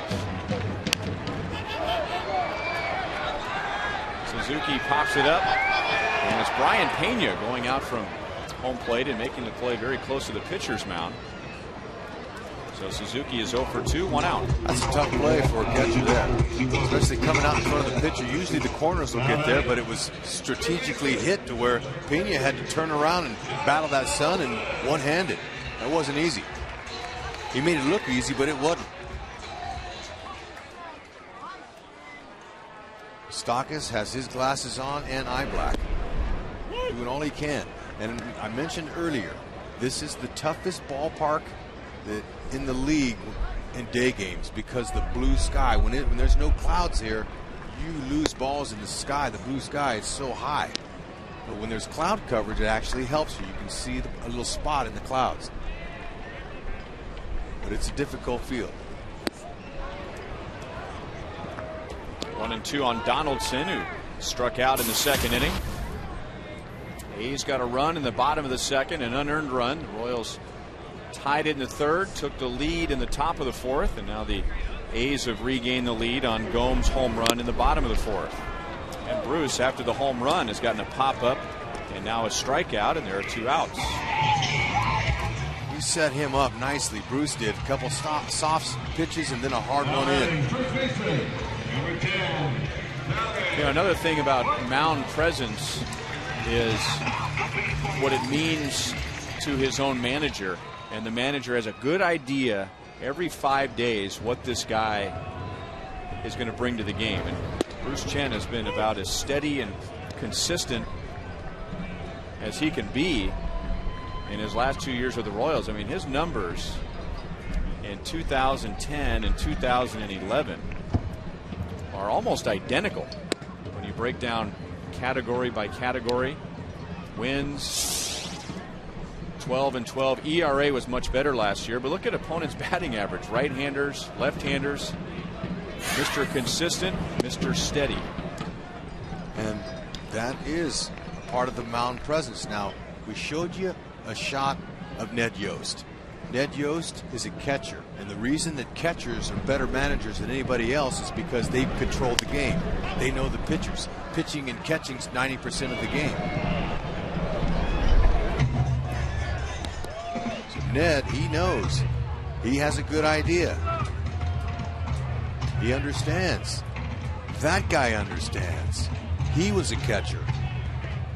Catchers have a better idea about how to bring in a bullpen, how to use the pen. Who am I going to bring in? Because they're the quarterback. Getz taking charge, had a good angle with the sun. That ends the inning. Johnny Gomes, it's his 13th home run against the Royals, and the A's take the lead.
Run home run to Johnny Gomes in the bottom of the fourth. The A's lead 3-2. Bruce is the subject of our AT&T trivia question. Before Bruce, in 2010 and 2011, who was the last Royal to lead the team in wins in back-to-back years?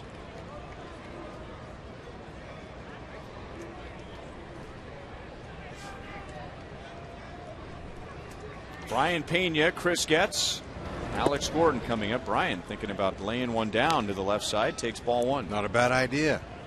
Hey, are we allowed to guess on those questions? Sure. How about Brett Saberhagen? Okay. Boy, that's going back a while. Well, isn't that what the question was who was the last Royal to have leading wins in back-to-back years? I'm saying, though, that's going back a while to have a Royal leading in back-to-back years. That would mean a long period of time has gone. I believe it's Brett Saberhagen's birthday today. So that'd be a good call. Pena 1 for 2 with a ground out to second base. Happy birthday, Brett. It's in Southern California. Now batting, number 17, Chris Getz. Coaching high school baseball.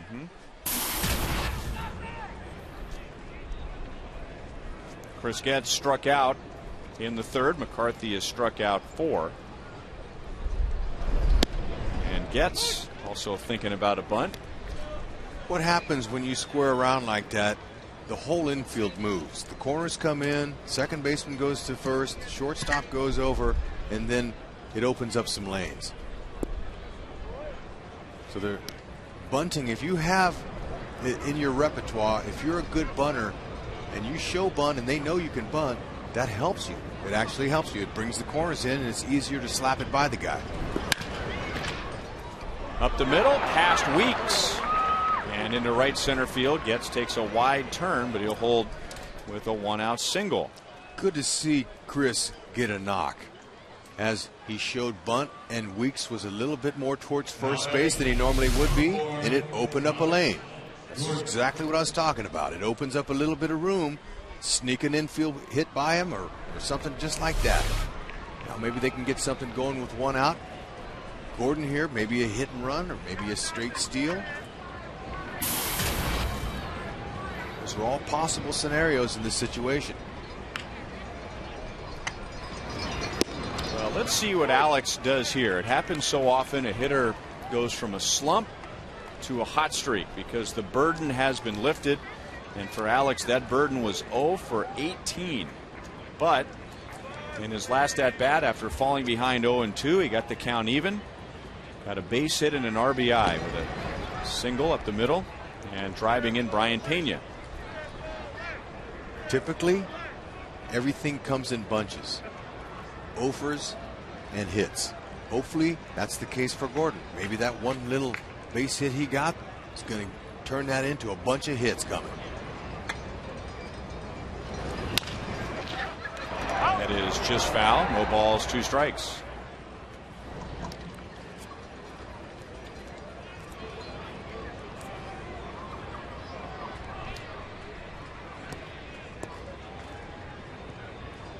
He got on the team bus last night at 11:30. I was sitting there on the aisle. I looked at him and said, way to hit the ball. And you know what he did? He looked at me and stuck his hand out and shook my hand. And that told me a lot about him. He said, thank you. You're right. I did. I hit the balls all over the ball today. Didn't have any results. But there's a guy who knows how to handle failure. You handle it by carrying yourself in a manner that's body language looks good to your opponents and your teammates that are watching you when you fail. Does that make sense? Well, I had someone tell me in spring training this year that Alex Gordon is the model, and that there are plenty of good role models on this team, good players on this team, good leaders on this team. But when you look at the full span of his career, the ups and the downs, and the fact that he has stayed the same person, he has worked hard the same, whether he's hitting the ball well or he's struggling. He has handled the pressure of being a second overall pick. He has handled the failure of having to go back down to the minor leagues and learn a new position. That of all the role models that this team has for a young player in the minor league system, that Alex is at the very top. Gets runs, and Alex fouls it away. Hey, Alex is having a good AB here. He's fighting off the borderline pitches to get him something he can handle, something he likes to drive. And Getz, in the meantime, is practicing his breaks towards second base. And that's not a bad thing. He's working on his jumps. Everyone he jumps on and he fouls off, he's getting a better idea of how he can work McCarthy. You steal off the pitcher, not the catcher's arm. And look at Gordon. Spit on that breaking ball. That pitch was intended for him to swing over, but he's quiet, he's confident, and he just let that go. And when you say spit on it, that's another baseball term. That's what a hitter says. I'm gonna spit on that one. I'll take it. I'll get the next one. And he probably feels about 10 pounds lighter now that he's gotten his first hit. No question.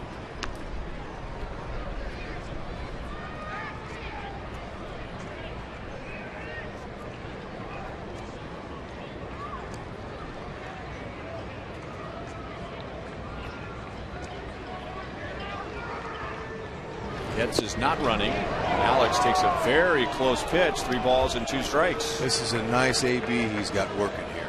Now, see that deep breath he just took? He took a deep breath and exhaled. That helps him relax. Fox tracks will show you. He's all over the place, all over the zone. And those ones that are in the zone, he's fouled them off. Getz runs, and Alex takes a walk. So he comes back from 0-2 in a second straight at bat. 0-2, 2-2, and a single last at bat.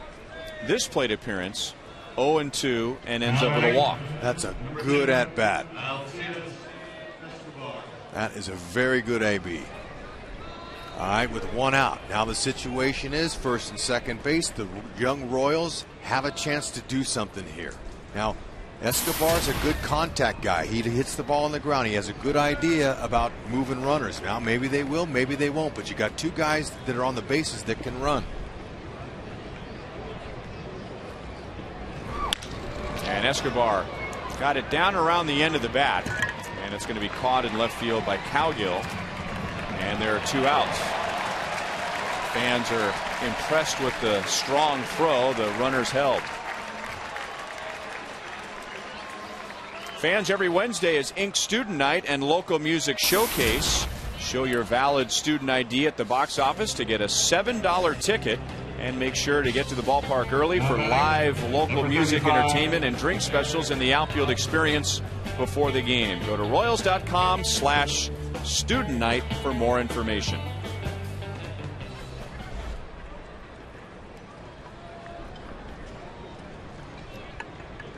And now Hosmer, who is rounded out to second, grounded out to first, but he hit a bullet his last time up, and Barton at first made a nice play to get him.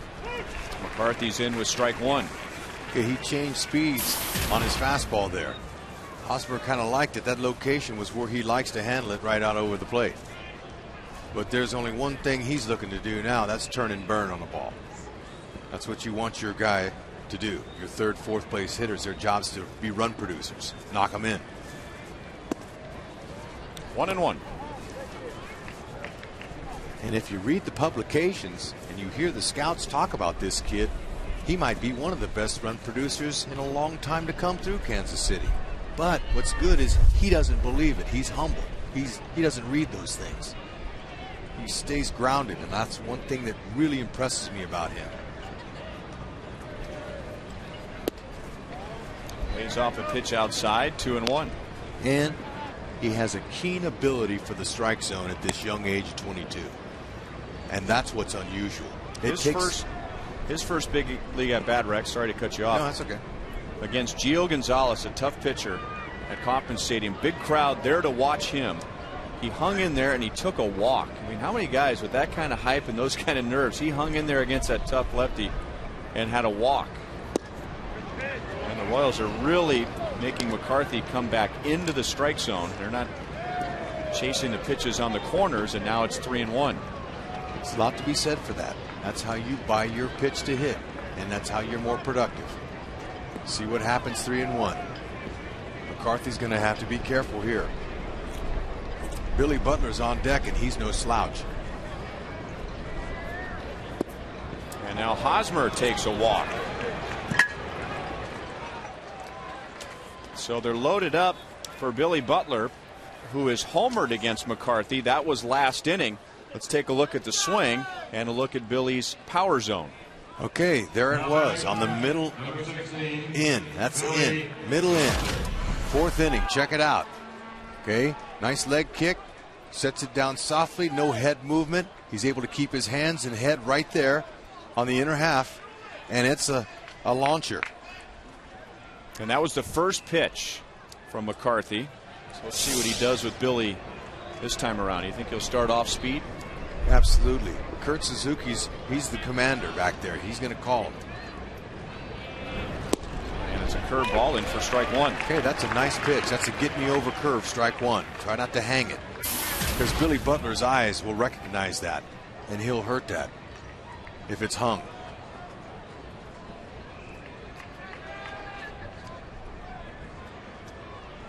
Gets at third, Gordon at second, Hosmer at first. McCarthy has walked 2 in the inning.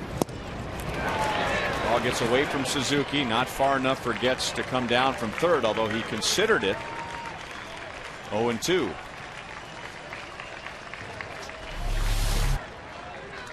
Not the place to make an out with Billy Butler at the plate. No, but Suzuki's really quick back there too, so there was no way to advance on that.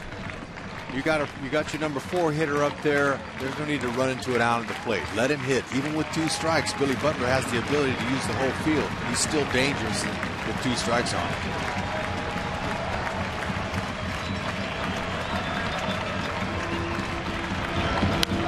Boy, McCarthy is lucky that pitch was fouled back into the seats. I don't think that's what he was looking for with the count 0-2. And for a power hitter that's a predominantly pull hitter, there's more holes in his swing. You can get him to strike him out. But when you got a guy like Butler who can use line to line and hits for average, he's still in this at bat right here. 0-2. Lays off the curve.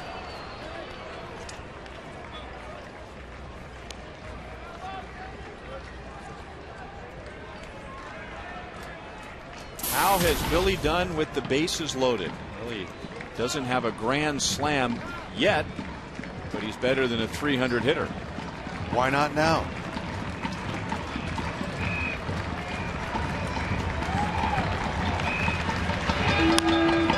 Chop to third. Donaldson will run to the bag for the 4th. So the Royals leave the bases loaded in the 5th. They trail by 1.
Billy Butler had put the Royals in front with his home run in the 4th, but then Johnny Gomes put the A's in front with his home run in the bottom of the 4th. And Rex set it up when the game started that this ballpark changes when you go from night to day. It's a good place to hit during the day. Oh, there's no question about it. Although the visibility on defense when you're there can be challenging, but hitting, you love it. And you're looking for something out over the plate, try to get the back underside of it to lift it and get it in that wind, just like Johnny Gomes did.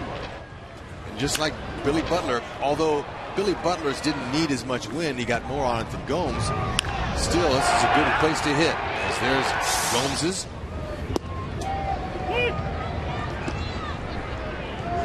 And when they put that big grandstand in the outfield here, they call that Mount Davis for the owner, or former owner of the Oakland Raiders. That kept the wind from blowing in, and therefore you hit more homers here.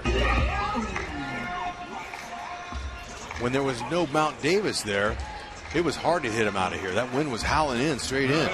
That's what they call Mount Davis. Big grandstand.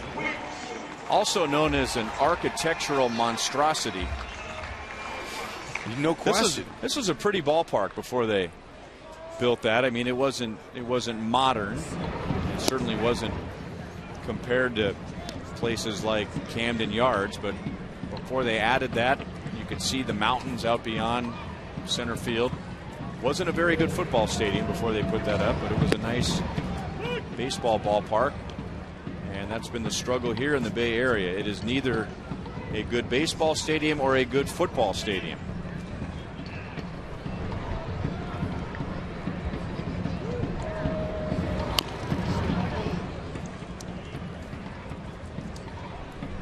Bruce Chin is doing everything he can to keep his team in the game, and he's doing a nice job. He's mixing his pitches. He's staying on top with his arm slot. That'll make Dave Island happy as pitching coach.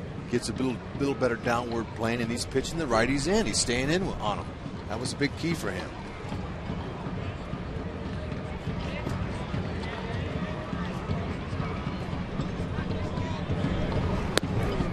Two and two on Jemile Weeks, who hit .462 against the Royals last year. But in this series, he is just 1 out of 9. He's had a few lineouts to the outfield, including lining out to left in the 3rd. Got it in on him. Hosmer, tough play, flips it in the air, and then Getz knocked it down. And Weeks will end up at second base.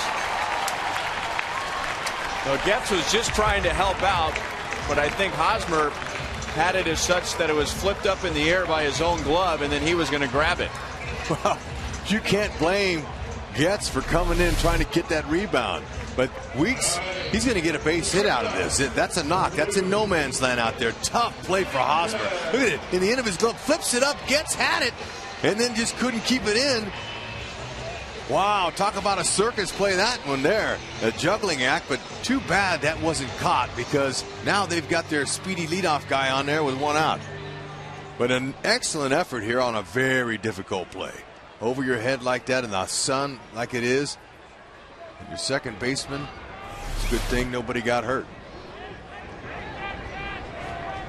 So a runner in scoring position for the A's. And even though they have the lead at the moment, they have not hit well today or in the series against Royals pitching with runners in scoring position. And Pennington was really stung by that foul ball. He can hardly stay on his feet. The A's are 0 for 4 with runners in scoring position today. And you got to give a lot of credit to Royals pitching, because if you go back to the Sunday game in Anaheim, and the Angels struggled with runners in scoring position, the opponents are now 1 for 23 in the last 4 games against Royals pitching with runners in scoring position. Yeah, like I said, they go ahead and bear down when runners get out there, but this is a nasty foul ball that Bruce Chin induced Barton to foul off, and I tell you, that's the worst place. He fouled it off of his knee. I mean, that really hurts. Excuse me, that's Cliff Pennington.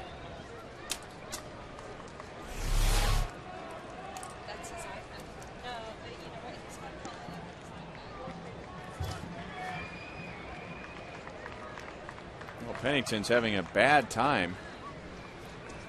It'll be tough for him to stay in the game. Let's answer our AT&T trivia question as we wait on him.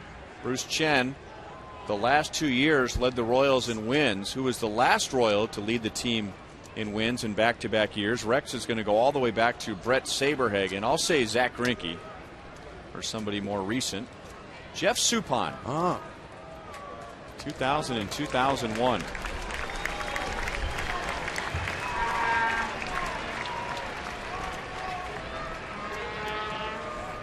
Well, it seems cruel, but the right thing to do here if you're Bruce Chen is to pitch Pennington down and in again, right? You're exactly right. And they're not competing out here for friends. He knows that hurt him, and on an inside pitch, he's going to be a little more reluctant to not swing at that pitch if he comes in. Let's see, they're coming in. Here's Brian Pena. We saw that pickoff work last night for Danny Duffy, and that's a nice spin move there by Bruce Chen. Credit that to all the hard work these guys do in spring training, and they call them PFP, Pitchers Fielding Practice, and they do that religiously every day, and they execute, and they know that if they can get one out in a certain situation, it could turn the ball game around in a close game like this one. They work hard. I was impressed with their work ethic.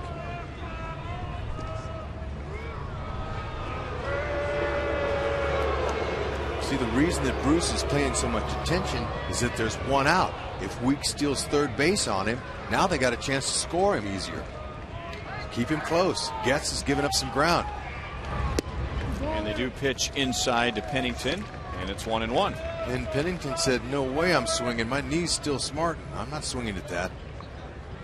Foul off my knee again, I'm in trouble.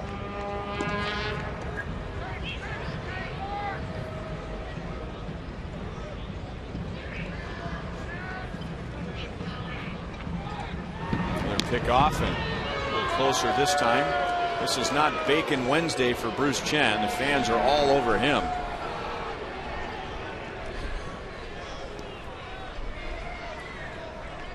But that's just the way Bruce goes. I mean, when Bruce decides that he wants to keep a runner close, he just kind of tunes out the fans and just does whatever he can to make sure the runner doesn't get a jump. Weeks is trying to get him to balk as Bruce gets Pennington to swing and miss. 1 ball, 2 strikes.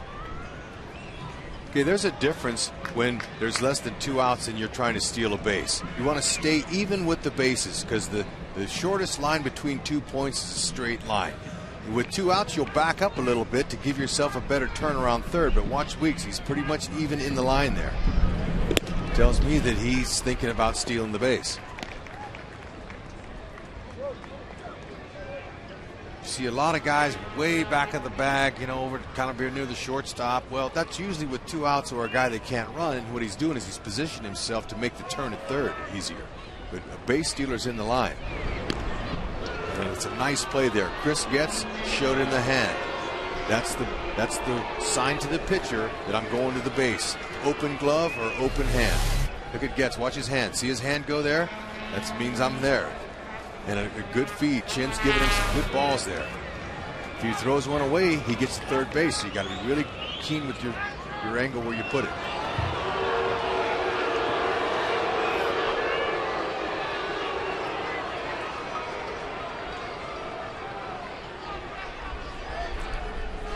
Bruce Chen's not trying to win fans like Frank Coeur is. He's trying to win games. And he goes with the slide step and he strikes out Pennington. So that's one way to prevent Weeks from getting a jump. Bruce has his 3rd strikeout. That's excellent execution. Quick stepped him home. Slide step.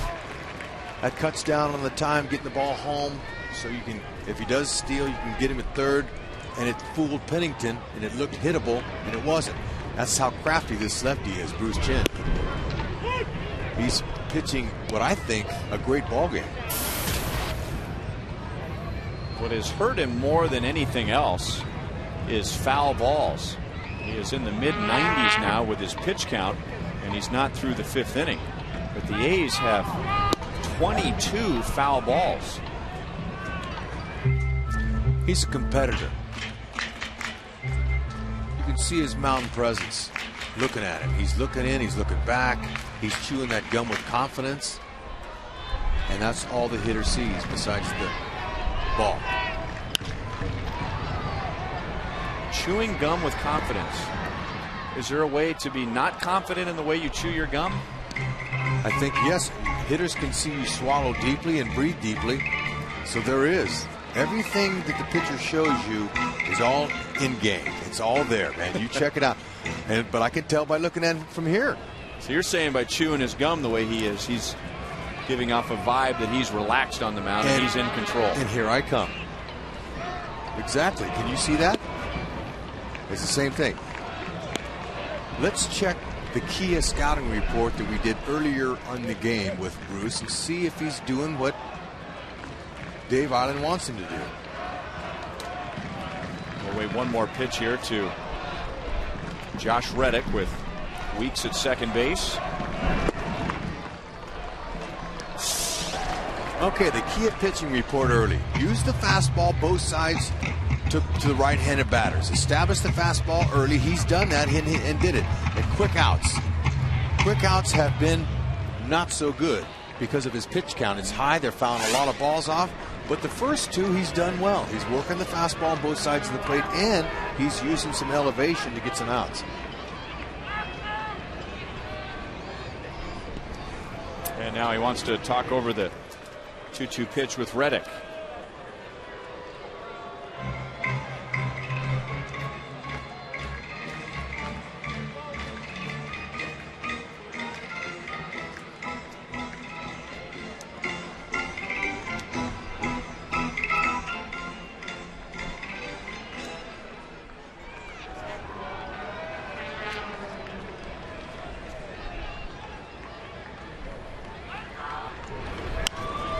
Another foul ball.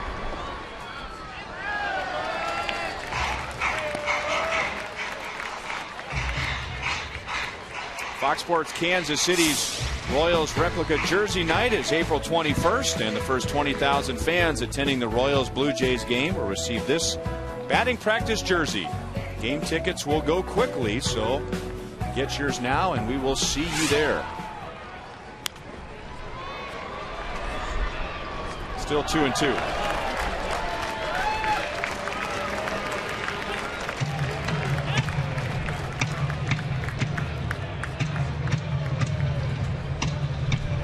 Bill Bruce at 100 pitches, 24 foul balls. He's sneaky, he's deceptive, and he's crafty. Another one.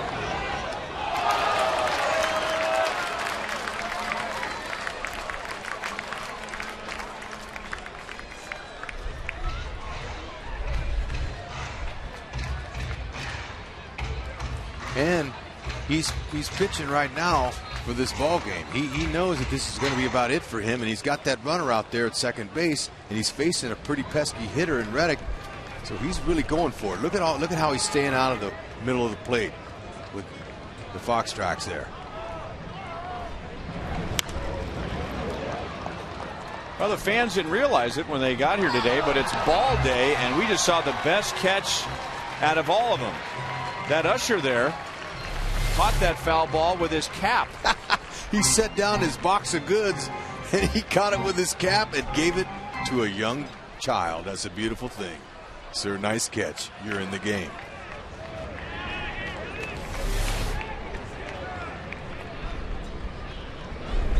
And he hits it hard to left field. It's sinking on Alex, who makes a great play. So Chen, with help from Alex Gordon, wins the long battle with Josh Reddick. And after all that, the A's are scoreless in the fifth.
Bottom of the 5th inning, but the A's are scoreless as Bruce Chen gets Josh Reddick.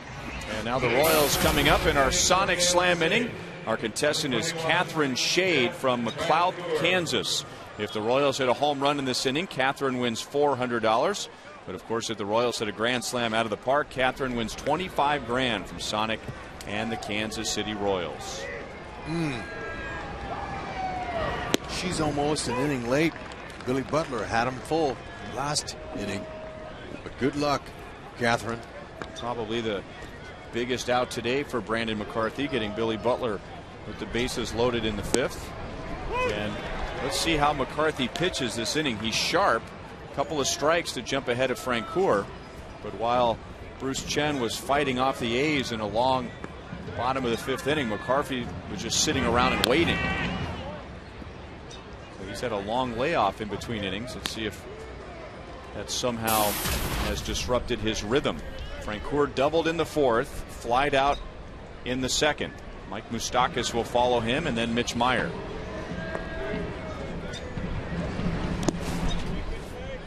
One and two. Like Bruce Chen, Brandon McCarthy has his own pitch count issues. He is up over 90. Bruce Chen throwing more than 100 pitches in his 5th inning or his 5 innings because of all the foul balls. 2 and 2. Well, if any balls are hit out of the yard or anything, I hope Catherine Shade wins something. But Bruce Chen is hoping that he can win the game by some run support. Cespedes makes the play in center field. One down in the 6th. Remember, Buck Nights are back this year, and we hope you'll come out to the ballpark Friday, April 20th for the first Buck Night. Hot dogs, peanuts, and soft drinks are just $1 each. And then stay after the game for Friday night fireworks presented by Hy-Vee and Pepsi. It's Friday, April 20th. Royals.com or 1-800-6-ROYALS for tickets. Ball 1 to Mike Moustakas.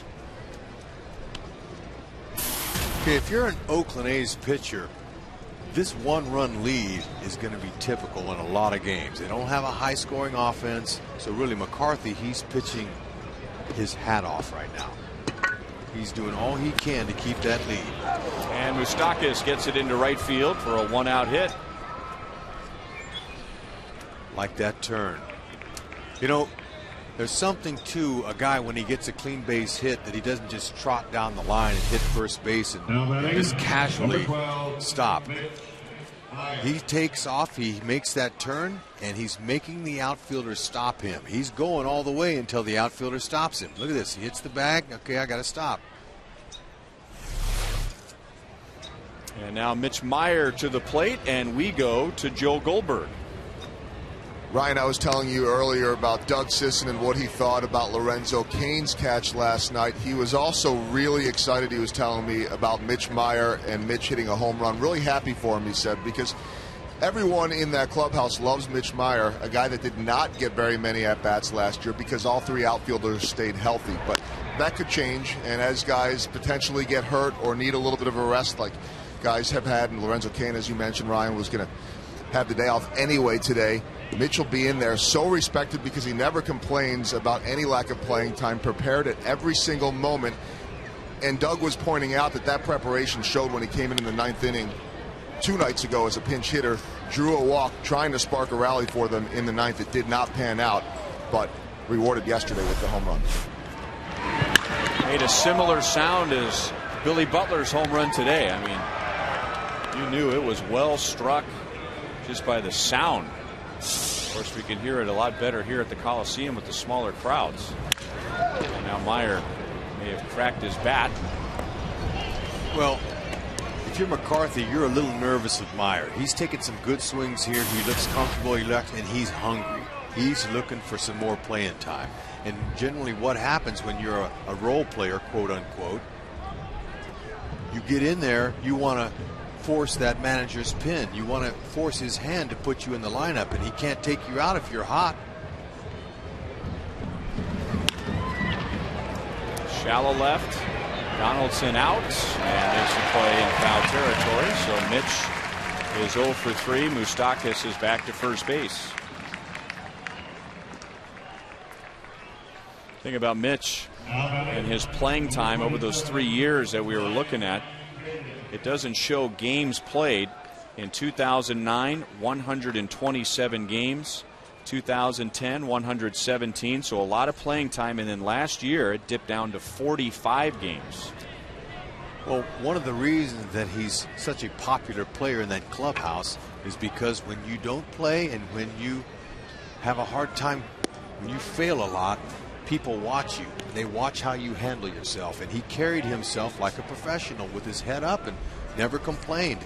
That's a big sign that will go well with him in his career. He's in his 4th year. Good chance he'll get 10 years in the majors with that type of attitude. Here's pitch number 100 from Brandon McCarthy. McCarthy and Chen were just kind of rolling along in the early innings. And now McCarthy fighting to get through 6 innings. It appears that we'll see Kelvin Herrera in the bottom of the 6th. He was warming up as Chen was pitching in the 5th, and he's still warming up now on the right field side. If you're McCarthy, you see Herrera there, he's ready to come in. He's been pitching for a while, so he's loose and ready to go. But if you're McCarthy, you're being really careful here with Pena. There's 2 outs. This guy, even though there's 2 strikes, Pena's got some pop. Didn't want to leave a mistake out there with lack of focus. One hop to Barton. He'll go to the bag. Royals are scoreless in the 6th. Kelvin Herrera coming in against the A's when we come back.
Three-2 A's lead the Royals here in Oakland. Joel Goldberg back at the Coliseum. Bruce Chen's day is done.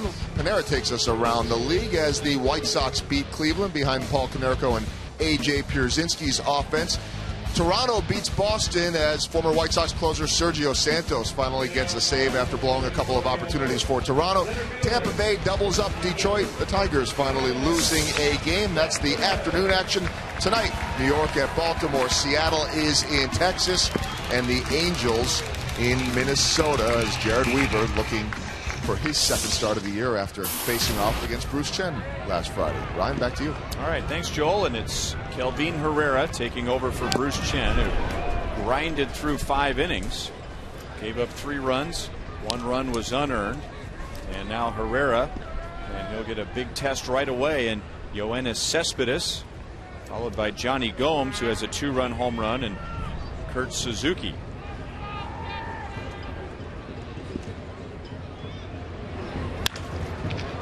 Getz was guarding the middle. So a good scouting report. And Cespedes is out for the first time. We have seen good defense today. We've seen it all over the ballpark, not just in between the lines, but the fans today brought their gold gloves with them. We had a fella right below us who made that catch. Guy out near the A's bullpen. There's a guy making a catch with his cap, but the Home Depot defensive play of the game goes to Alex Gordon. Well, there's no question about that. That saved a run, but that's a heck of a judgment play there, because that ball's right in front of you, and you don't catch that ball unless you get a good first step in. Good read off the bat. He wears the gold. And it will be official as far as him taking the hardware home on Friday. Part of the pregame ceremony is Alex getting his gold glove. And Johnny Gomes. Well, that sounded like it got something. I don't know if it was his bat or the bill of his helmet, but there was a click as that thing went to the screen. I guess it was his bat because he's still in the box. No, it's just Brian Pena's glove. Yep. Thankfully. That's what Nolan Ryan would call chin music. Literally. So dust himself back off. That's part of the game. Johnny Gomes, take a couple deep breaths, say, okay, I'm not going to be leaning out over the plate too much now. We'll see if that sets up his nasty curve that he has or his unbelievable changeup. This kid, Kelvin Herrera's got a beauty. That changeup is really good. Here it comes.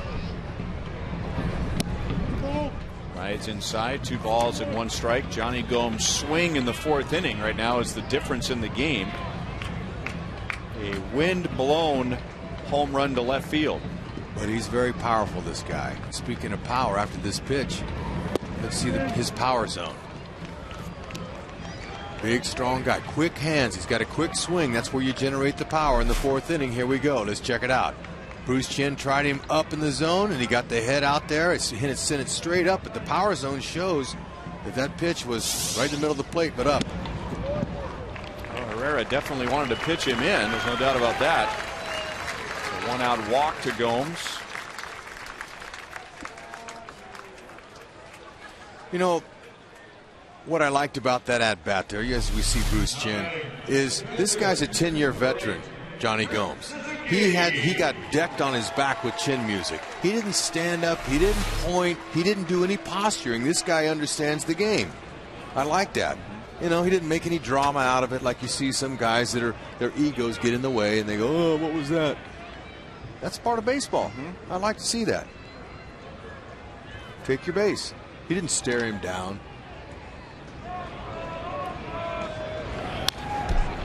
Fouled away by Kurt Suzuki. 0 for 2 today after getting 3 hits in the game on Monday night. You know, a lot of the staring down too, I always like to go back and look at the pitch and see exactly where it was. And you know, you mentioned that Gomes is a guy that's close to the plate. He's not right on the plate, but some guys get knocked down, end up in the dirt on a pitch that really isn't that far inside. And what, the pitcher is just supposed to lay it in there for you where you want it? Gomes is running.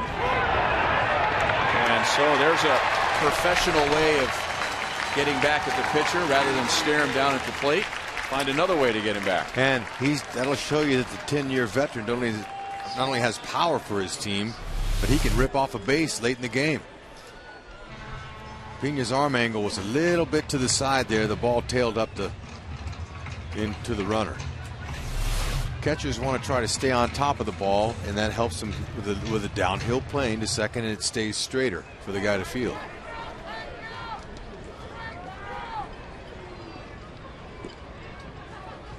But he got that jump off of Herrera. Fouled away by Suzuki.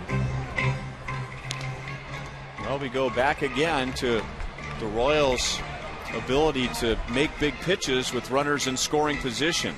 Sunday against the Angels, Monday night and Tuesday night here. If you add it all up, the opponents are 1 out of 25 against Royals pitching with men in scoring position, and the A's today are 0 for 6. So 0-2 here Kelvin does not want to give him anything really good to hit, because Suzuki is a good spray hitter. Change up. Got him. Yep, Suzuki's going to have to back out of that one, just like he's doing. Didn't want to go, but you know what, Ryan, I like to say, you got to go. Change up. Whew, look at how that ball dipped. It fooled him.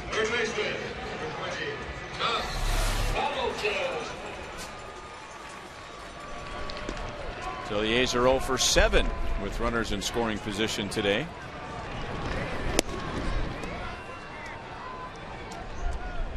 Over that stretch of now 1 out of 26 against the Royals with runners in scoring position, Donaldson is the guy that has the 1. And that was a base hit to right field against Luis Mendoza on Monday night, driving in the only run in that game, and the A's winning 1-0. Now he chops it to third, and Moustakas throws him out. Herrera has a scoreless 6th inning. On to the 7th. It's still 3-2 Oakland.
Royals baseball on Fox Sports Kansas City is brought to you by your Midwest Ford dealers and by AT&T UVerse, the new wireless receiver from AT&T UVerse. Visit att.com/free-your-TV. Rethink possible. A little more sunshine on the other side of the bay. And when the Royals are here playing the A's, they stay in San Francisco. Cloudy over here, but no rain. That's the big key. And the A's will go to their bullpen and bring in Brian Fuentes, who's been around for a long time. He's been a closer at the big league level, and he gives the hitters a different look from the left side. So if Bruce Chen is crafty, Rex, what is Brian Fuentes? A hitter will tell you after watching and facing him that he's funky. And what that means is just watch. Okay, he kind of hides the ball well behind his back. He throws a little leg at you, and then all of a sudden he flings it. He flings it sidearm like a frisbee. He's got all kinds of arm angles. Fastball, curveball, slider, change, not overpowering. He's going to throw a frisbee slider. He's deceptive. He uses that motion. It's funky. That makes sense? Yes. Okay, watch him here now. Watch how he hides the ball. He takes it out of his glove. Hitter still hasn't seen it yet. That comes up and he kind of short arms it there from the side. And so in order to be successful against a guy like this, you try to block out all that stuff, that slow, deliberate leg, and here it comes, and pick up his release point in the ball and focus on that and keep your front side in. Good swing. Tough luck. Well, it's almost as if Chris Getz was listening to you, did exactly what you said, and can't ask for a better swing. Perfect AB. Now batting, number 4, Alex Gordon. Eric Sogard is now at shortstop, so Pennington, who fouled the ball off of his knee, that was a couple of innings ago, he was able to hang in there for a while, but he's out. And it's Sogard at shortstop. And you know what's another amazing thing of the mini in baseball is whenever a defensive replacement comes in, the ball always will find you first. It's amazing how that happens. Alex jolts it to center field. Back goes Cespedes. It is gone.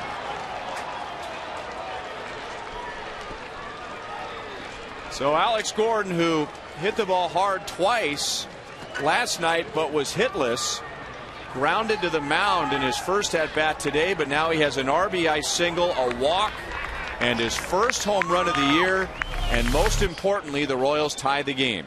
Everything comes in bunches. You get your first knock, your first big fly, your first ribby. Pilot to Bombardier and open up them Bombay doors. That was a bomb.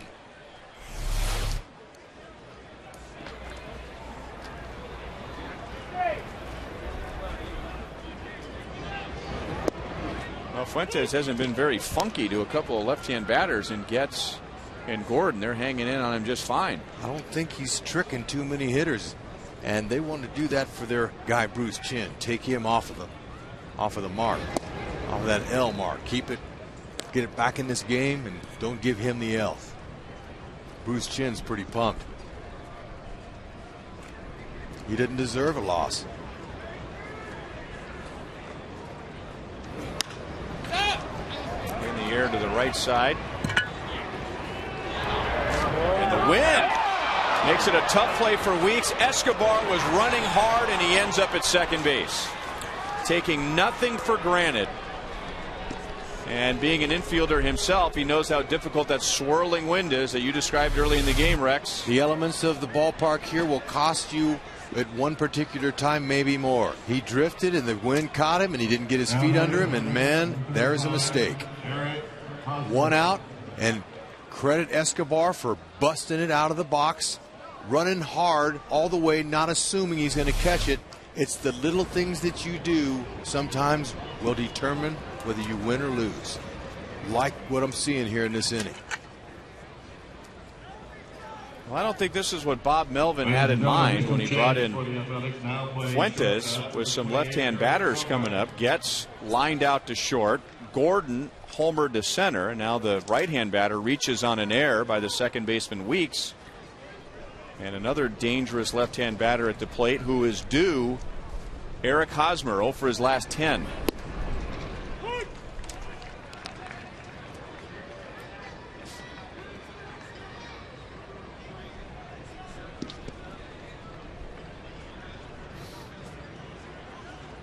Hosmer has grounded out to second, grounded out to first, and he is walked.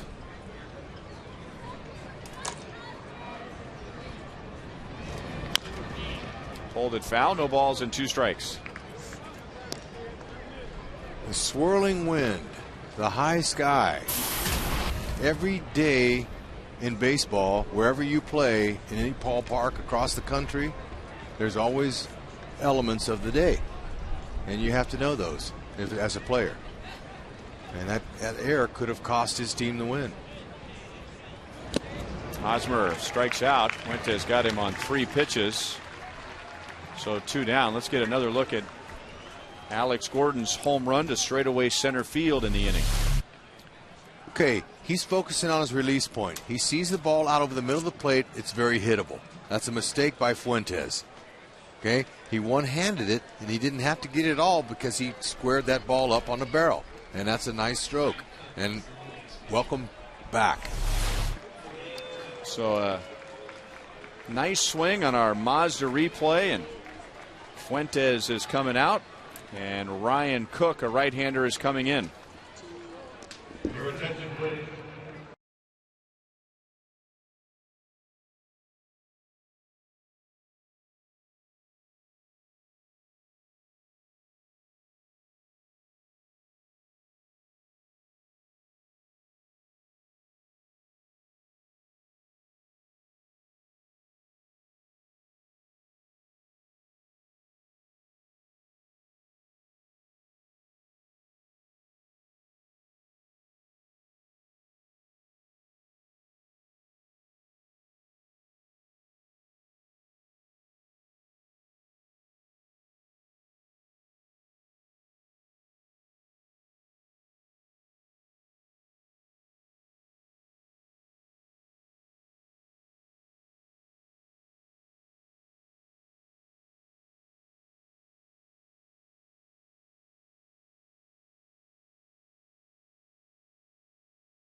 Thanks to Alex Gordon's first home run, the Royals have tied the game in the 7th inning in Oakland. We remind you that today's copyrighted telecast is presented by authority of the Kansas City Royals and may not be reproduced or retransmitted in any form. And the accounts and descriptions of this game may not be disseminated without the express written consent of the Kansas City Royals. Ryan Lefevre with Rex Hudler, Joel Goldberg, director Steve Kurtenbach, producer Joe Lavero, our associate producers Al Broughton and Sam Abramson. All of us can't wait to get back to Kansas City, but first things first, the Royals are trying to win this series. They have been down 1-0. They have been down 3-2. They've tied it in the inning. And now the Royals getting their first look at right-hander Ryan Cook. Billy Butler coming up with Escobar at second base and 2 down.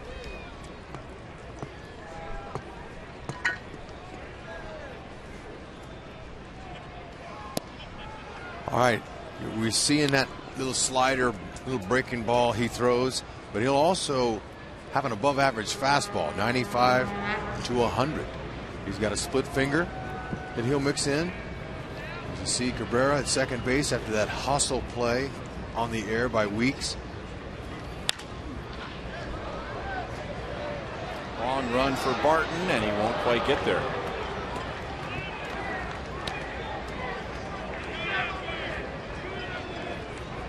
Ryan Cook, one of the players coming over from the Arizona Diamondbacks in the trade that sent Trevor Cahill to Arizona. 27th round draft pick who got to the big leagues. Pitched those 12 games last year with the Diamondbacks. At the knees, good pitch. 2-2.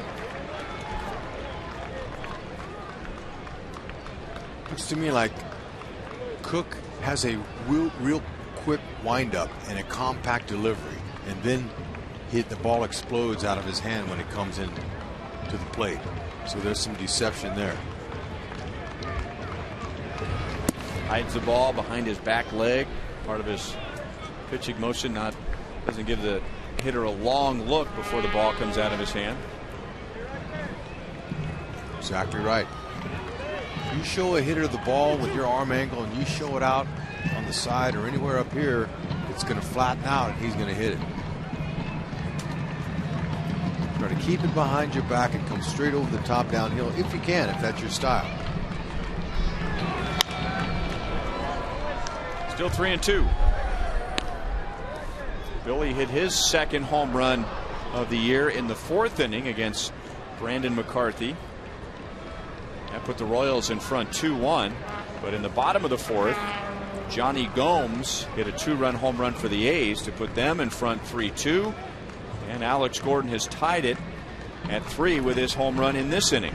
Escobar's at second base. He reached on an error by Weeks. And Billy spoils another pitch from Cook at 95 miles an hour.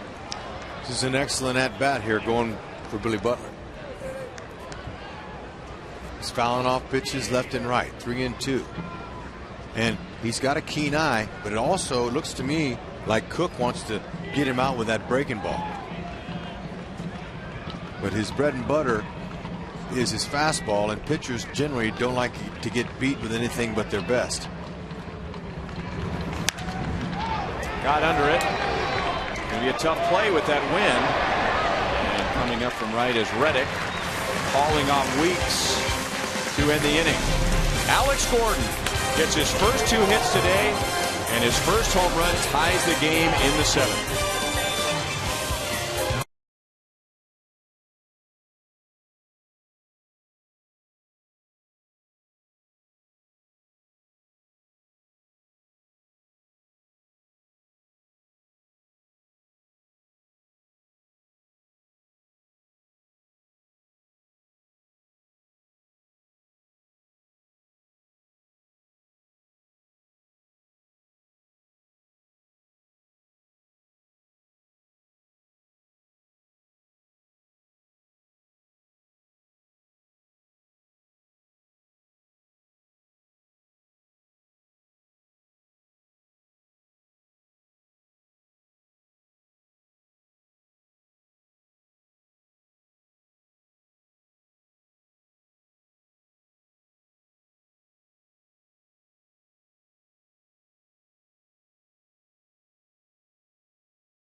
As promised earlier, it's Miller time, brought to you by Miller Lite, and it's Alex Gordon time today. That sure is. Are you kidding? They come in bunches. I tell you, not only offensively, but with the glove. That's a nice catch. Saved a run, and he added one right here with a solo shot.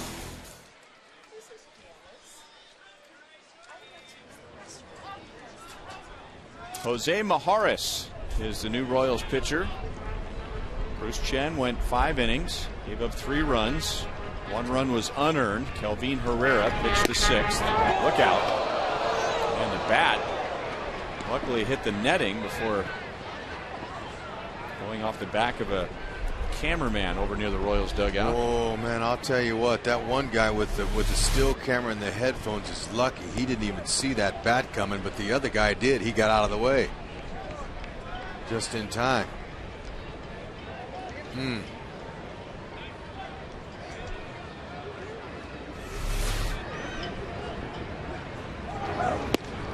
Good curve from Majares to Derek Barton. Excellent curve. He'll set that up with a fastball. He'll also throw a slider and a change. He's got 4 of them.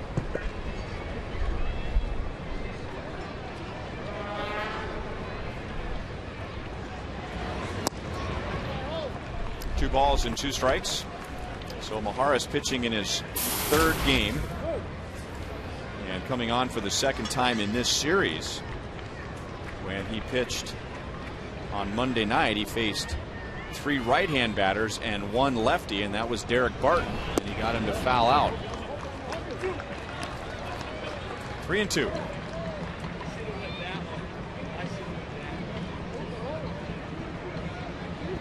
In his big league career, Jose Majares has only allowed a .212 batting average to left-hand batters. Okay, well, he doesn't want to put Barton on. If he's going to let him get on, go ahead and make him earn it. Throw him a pitch in the strike zone, let him hit his way on. Doesn't want to give him a free pass.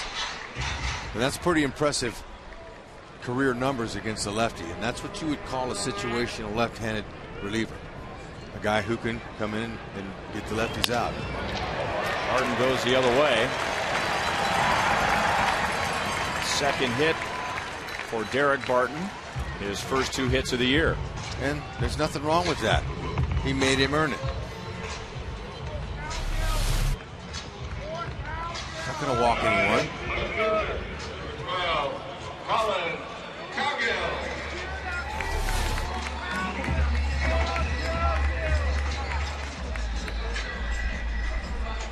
Colin Cowgill, the number 9 hitter, has walked and grounded out to 2nd base.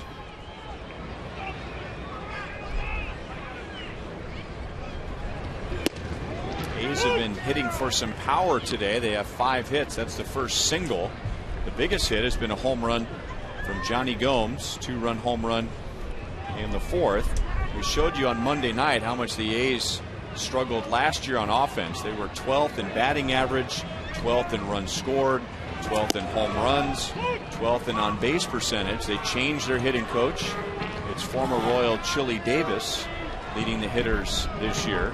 And while the A's aren't scoring a lot of runs, of the now 19 runs that they've scored this year, 12 of the 19 have come on a home run. So maybe that explains why in a bunting situation here, tie game, getting late, they don't bunt, they don't sacrifice. They take their chances on a homer. Different philosophies for different organizations, but if it's me, I'm bunting this guy to 2nd base to get a go-ahead run. Still 1-2. Well, this is minus the big boppers in the lineup. This is kind of the money ball approach of the A's. A lot of foul balls, long counts, just kind of wear the pitchers down, just taking the walks and waiting for the 3-run home run. But this team doesn't have that kind of muscle in the lineup outside of Gomes and Cespedes. Popped up. And now the bunt looks like an even better play as Hosmer takes care of it on the grass. And Barton stays at first base. It's hard for me to understand a little bit of some philosophies. But when you're a small market and you can't compete money-wise, and you're developing stars and having to trade them and get players, it seems like you still want to win. You still want to try to do your best to advance the runner and get a run in the close game. I don't understand it. And I get it when they had all the power hitters, because you had guys that were slow on the bases, so going station to station wasn't a good philosophy. But you don't have a bunch of power hitters coming up with a runner at first base. If I'm with you, if you get the bunt down, now you got Weeks, who's a good hitter. All he needs is a single to get a runner home, but now he's going to have to hit an extra base hit to get the runner home. Outside of Gomes and Cespedes, those are the only two guys. The rest of the guys are speed guys. You would think that you would pattern yourself on hitting, running, small ball, running, stealing, hitting, running. It's not Billy Bean's philosophy. That's one of the reasons why there'll be cellar dwellers in the West for years to come. Bold prediction. Well, Weeks was going for the extra base hit.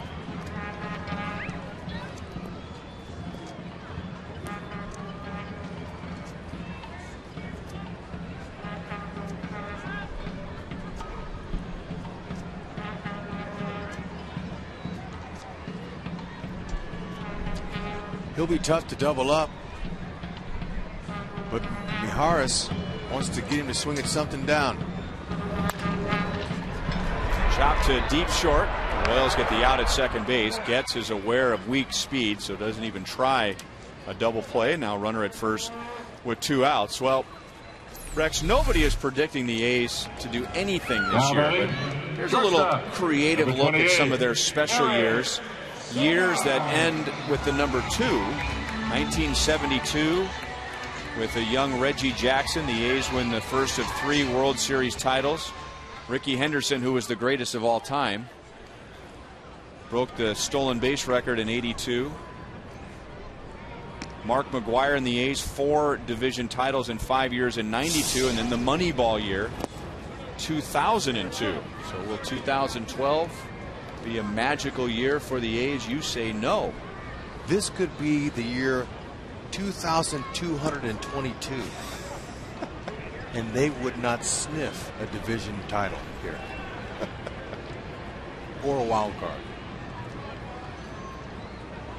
But we appreciate the research nonetheless. No, that's interesting stuff. This is Eric Sogar. This is his first plate appearance.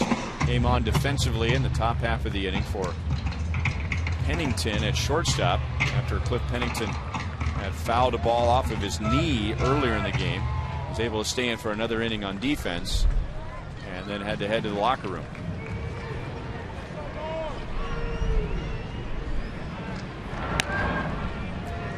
Mijares has a nice pickoff move. That was just a deliberate get me over there. Hey, look, I know you're there.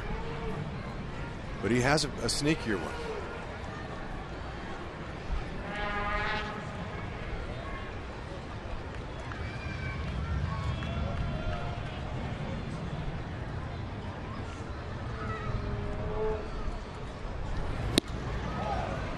One and two.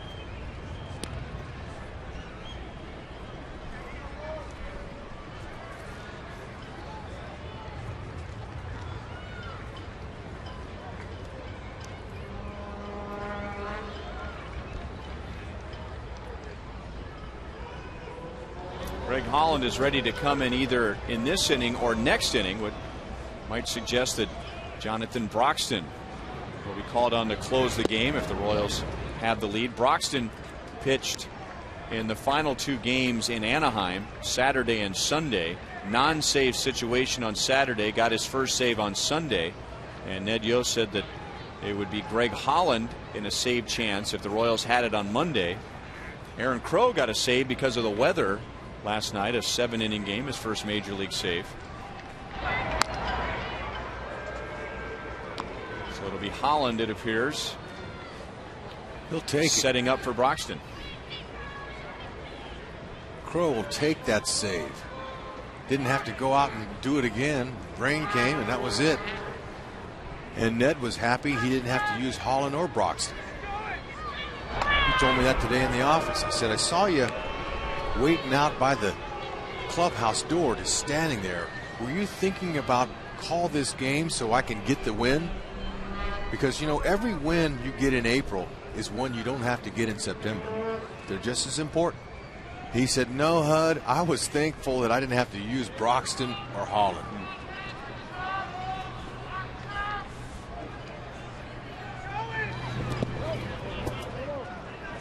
3 balls, 2 strikes. So now the added advantage for the A's is Weeks will get an early break from first.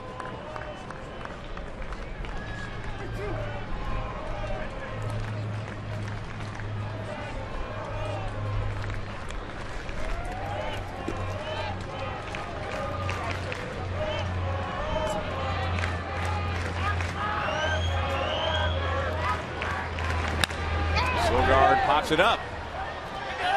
Hosmer calling off Pena. And Maharis has a scoreless 7th inning. And at the end of 7 in Oakland, we're still tied at 3.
Back at the Coliseum after the game, another edition of Boulevard Royals Live. Royals fans can breathe a collective sigh of relief. Alex Gordon first hit, first RBI, first homer of the year. We'll talk about that. Bruce Chen's outing and start to get you ready for the home opener Friday at Kauffman Stadium. That's coming up after the game. Ryan? Thank you, Joel. Jeff Francoeur, Mike Moustakas, Mitch Meyer coming up against Ryan Cook. He throws a strike to Francoeur. Jeff doubled in the 4th inning, 1 for 3 today. 3 out of 8 in the series. This has been a long game, and it's a day game, an early day game starting at 12:35 after a late night because of the rain delays, everybody getting to bed late, getting up early. And you get the feeling that this game could be decided by a mental error because there's been a lot of standing around, a lot of foul balls. Nice play by Sogard on the short hop to throw out Jeff Francoeur. It might be in the end, Rex, the team that's just able to hold its concentration the longest today. And you are right on, Ryan, because this is going to be a close game. Could be decided with a mental error or, you know, a home run. Somebody's going to have a mental lapse that the other team's going to take advantage of. Royals have played very well in the last 11 deciding games, 8-3. This is another one. They try and duplicate what they did in Anaheim after dropping game 1, coming back and winning the next 2. Royals were shut out on Monday night 1-0. Then they had a 7-inning shutout last night 3-0. 2 strikes to Mike Moustakas. He's 1 for 3 today. Cook with a mid to upper 90s fastball coming out of that quick, tight delivery. being a little bit deceptive. That ball's sneaking in on some Royals batters. Cracked his bat. Barton will hang it to Cook. 2 down. Well, Joel, or Rex rather, you were talking earlier in the game about mound presence. How about standing around on the infield presence? This is when Ryan Cook was warming up in relief of Brian Fuentes last inning. Okay, if you're asking me what that says, by them guys standing there, not talking to one another, not socializing, this is a team, it's early in the season, that tells me that they either have plans after the game or they're not happy being there. That's bad body language. They should at least be around talking to one another, talking about a situation, what could happen. That to me was a strange shot to see all those guys standing there, not saying anything to anyone. That was bad body language. As a team, as a group. Shallow left and caught by Cowgill. Quick inning for Ryan Cook to the bottom of the 8th. We're still stuck at 3-3.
Jose Majares will stay on for the bottom of the 8th inning, most likely just to face one hitter. Josh Reddick, the A's number 3 hitter and a left-hand batter. Greg Holland was throwing last inning, and he's still warming up in the bullpen with Cespedes and Gomes and Suzuki coming up. And Reddick was hit by a breaking ball, only 76 miles an hour. May have gotten him on the back of the helmet or the neck.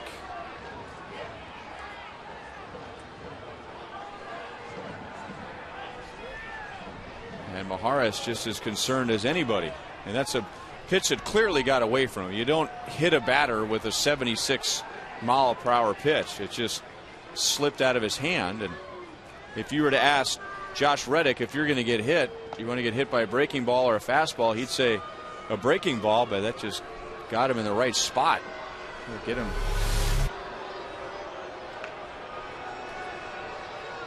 Ooh, shoulder and then the jaw, maybe. Yeah, it looked like it got him on the jaw. I mean, the shoulder first, and then it kind of caromed, but he's getting up. So yeah, it was a breaking ball. He didn't mean to do that, and you could see him looking at his hand, Mijares, right there. So you know, those things unfortunately happen in the game, but that's why you wear a helmet, and that's why Major League Baseball has developed a helmet that's a concussion-proof helmet you can wear. So that'll be it for Reddick. Coco Crisp will run for him at first base. Josh Reddick, he's 0 for 3 at the plate, but he had a heck of a day against Bruce Chen. He saw 24 pitches all by himself in 3 at-bats against Bruce Chen and 12 foul balls. So he had a lot to do with Bruce only able to go at 5 innings today because of his pitch count. So the bell is ringing after taking a glancing shot to his jaw, and the Royals will make a pitching change. So Maharis gets booed off the field. Greg Holland comes into the game and will step aside for just a moment.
Crisp at first base, and Yoenis Cespedes at the plate, and Greg Holland taking over on the mound. Coco Crisp, you got to always be aware of his speed, and he has stolen 24 in a row going back to last year. 3rd game for Greg Holland. He had a rough night on Friday in Anaheim against the Angels. Cespedes laid on the 95-mile-an-hour fastball, no balls and 2 strikes. He's got a great fastball, no question, but he's got 3 other pitches he'll use: slider, curve, and a split finger.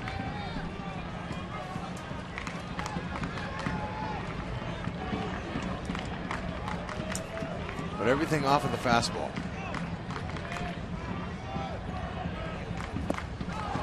3 pitches, and down goes Cespedes. 1 away in the 8th inning. Well, here's a little recap for you, presented by Mazda, and the Royals have hit 2 home runs today. Billy Butler second, and a big sigh of relief for the Royals, and Alex Gordon, he hits his first. Really nice to see Gordon get his first base hit and his first home run and RBI. That'll help him relax a little bit, settle in just in time to get home for opening day and entertain the multitudes. The players are really excited about coming home. They've been talking about it for the whole trip. Ooh, boy. Time had been called. Pitchers hate it when that happens, and many pitchers will continue to throw anyway, because that's a good way to get hurt, is to start your pitching motion and then just stop. Good way to tweak a rib cage muscle. It is, and that's the home plate umpire's discretion whether they give the hitter the time or not. We showed you the Royals home runs. Johnny Gomes hit a 2-run home run in the 4th inning that put the A's in front 3-2, and then Alex's home run in the 7th tied it.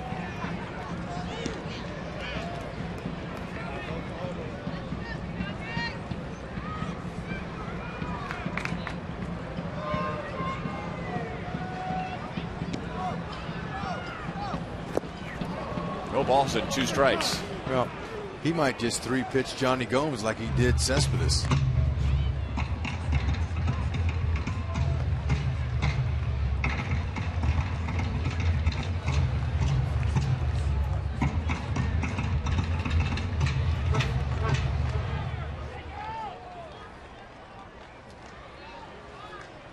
That hard fastball, that curve, little split finger, and he's nails when he's on.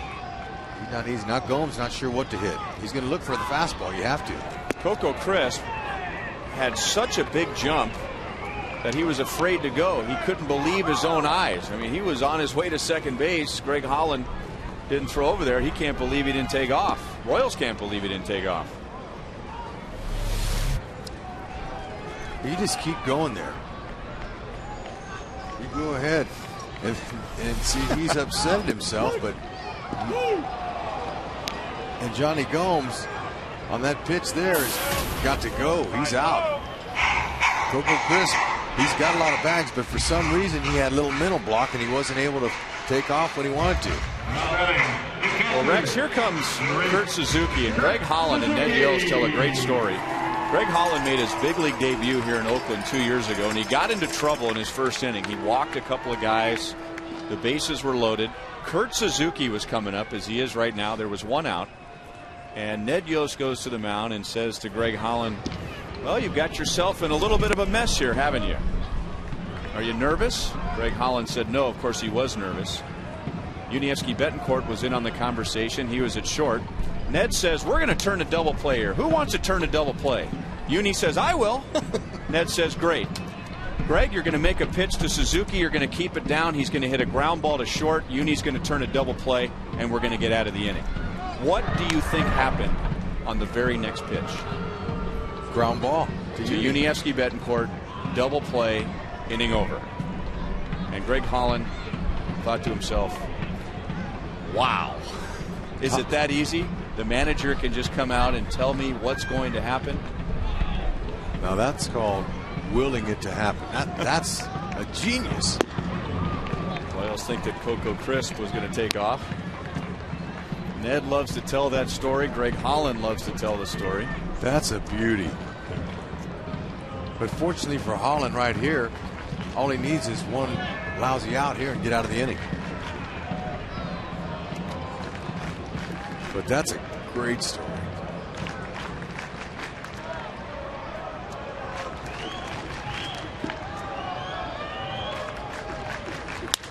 Well, he gets the ground ball to short again. What do you know? The Royals didn't need a double play. So Holland's got that down against Suzuki. Now they need a run. That was good. Tied at 3 to the 9th.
He ran for Reddick after he was hit by a pitch. He'll stay in the game in left field. Colin Cowgill was in left. He'll slide over to right. And the A's will bring on their closer in a 3-3 tie in the 9th inning, Grant Balfour. And it was Balfour who closed out the game, helping Tommy Malone win on Monday night in a 1-0 game. Balfour's second save. And here today he'll get Brian Pena, Chris Getz, and Alex Gordon. Well, they know that Balfour's got a good fastball, 90-95, got a nice slider, and a very good changeup. So Brian Pena has got him a double, scored a run, going to step up and become a leadoff hitter here. And if he does reach, we could see a pinch runner for Pena, even though Brian runs well. And you leave it right there. That's where I'll leave it. You're a quick learner. I don't want the Duke on me. That's right.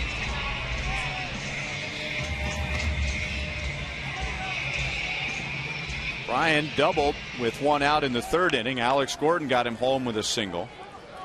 1 for 3.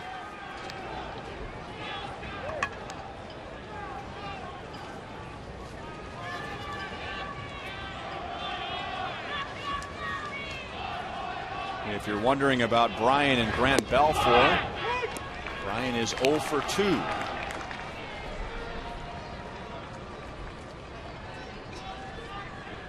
Brandon McCarthy went 6. The Royals scored 2 against him. Brian Fuentes gave up a run in 2/3 of an inning, and then Ryan Cook pitched an inning and a third. So the Royals are looking for an offensive hero right now to take them home, which they are wanting to do so badly. And 4-2 is a lot better than 3-3.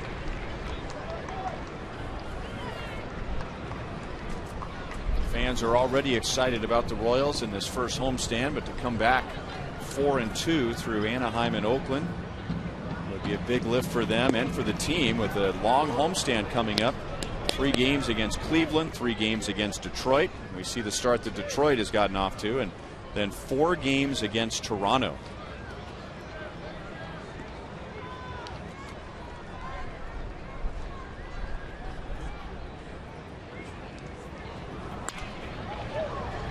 Still 2-2. The A's scored in the bottom of the second inning. Royals tied it on Gordon's single in the third. Billy Butler put the Royals in front 2-1 with a home run in the fourth. Johnny Gomes hit a 2-run home run for Oakland in the fourth to give them a 3-2 lead, and then Alex Gordon's homer in the seventh tied the game at 3. Okay, Brian Pena, he's not going easy. He's got a good AB here. He's putting some good swings on the ball, but Balfour, he's keeping the ball away from him for sure. Knows he has the ability to hit one out of the yard. See if he throws one of those off-speed pitches. He's got a good changeup. Breaking ball, and Brian golfs it to center field, but the wind has turned into a crosswind, and so that knocked it down. Brian is out, number 1. Well, on his double, he hit a good McCarthy curveball down low like that, almost identical pitch. That ball carried. This one was knocked down.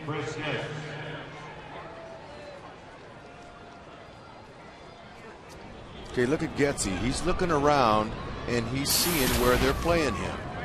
A good speed guy that can bunt does that before he steps in the batter's box. He checks it out, sees what the defense is giving him. And you know, Chris rarely ever bunts to the third base side. Now the A's are defending the third base side, but look at Jamile Weeks, the second baseman. He's on the grass. I mean, and I'm sure Getzey sees that. All he's got to do is just kind of put a little ball out there and beat them all to the bag. Swinging away. Loco Crisp coming up in left field. There are 2 outs.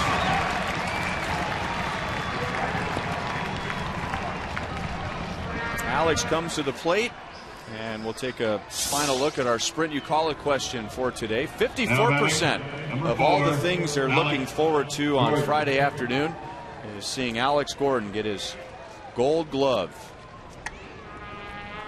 Thank you for sending in your texts today. We'll have another question for you on Friday afternoon. Ball 1 to Alex, who grounded back to the mound. Didn't have a very good swing. It was the first pitch of the game, grounded back to McCarthy, and that made Alex 0 for 18. But since then, he has an RBI single, a walk, and a home run. So why not let Alex be the hero today?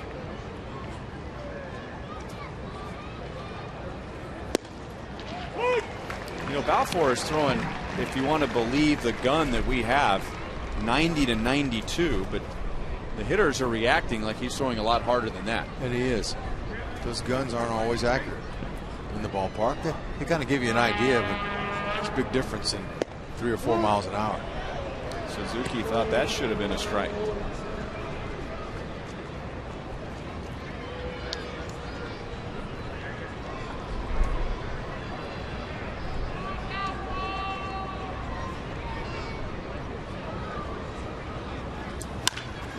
Rounded to first. Barton gets an easy hop. He'll go to the bag. And that's the inning. So Jonathan Broxton will wait at least another inning as we're still tied at 3.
An angry looking sky, but no rain today.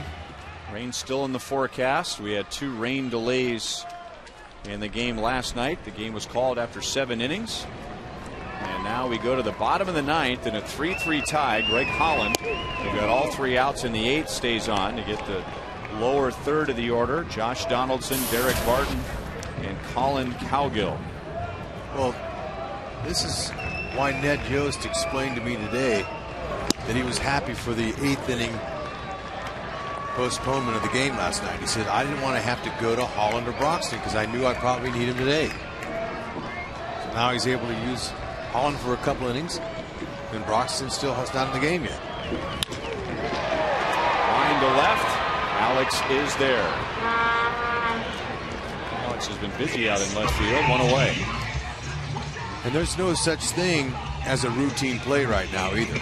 The way that wind is changing, it's shifting. There's still rain clouds in the area. This game can be decided on a mistake, like you said, mental mistake or a physical mistake. It'll be a chess game from here on out. Royals can do just about anything they want with their bullpen today because of the off day tomorrow. They haven't had to use a lot of relief pitchers in this series. They only used Tim Collins and Maharis for a combined 2 1/3 innings on Monday, and then because of the rain last night they only needed 1 inning from Aaron Crow, and that's it. Today Herrera has gone an inning, Maharis has gone an inning, Holland has gone an inning and a third. Barton didn't mean to go around. Moustakas makes a nice play to get him, and there are 2 outs. Well, parents, make sure you sign up your kids this year for Sluggers Blue Crew Kids Club, presented by U.S. Toy. And the kids will be part of the fun at the ballpark all year long as members receive a youth batting practice jersey, a Royals backpack, a water bottle, ticket vouchers, front of the line access for every Sunday fun run, and much more. And membership is just $20. Learn more at Royals.com/Blue Crew.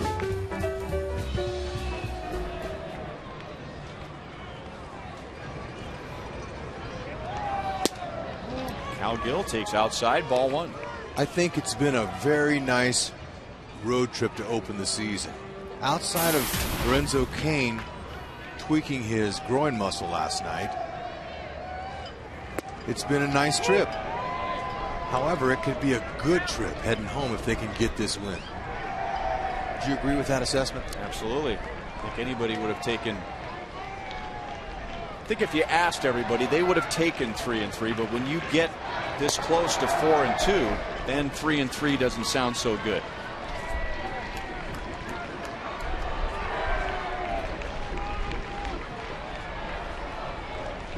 Now Gill 0 for 2 with a walk.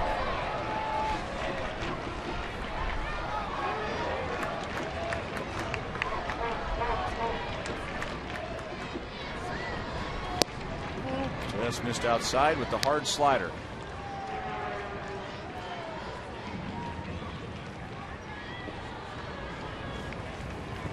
Royals in the 10th will have Escobar, Hosmer, and Butler. Nasty. 6 up, 6 down against Greg Holland with 3 strikeouts.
Extra innings presented by Jack Link's. Jack Link's beef jerky all season long.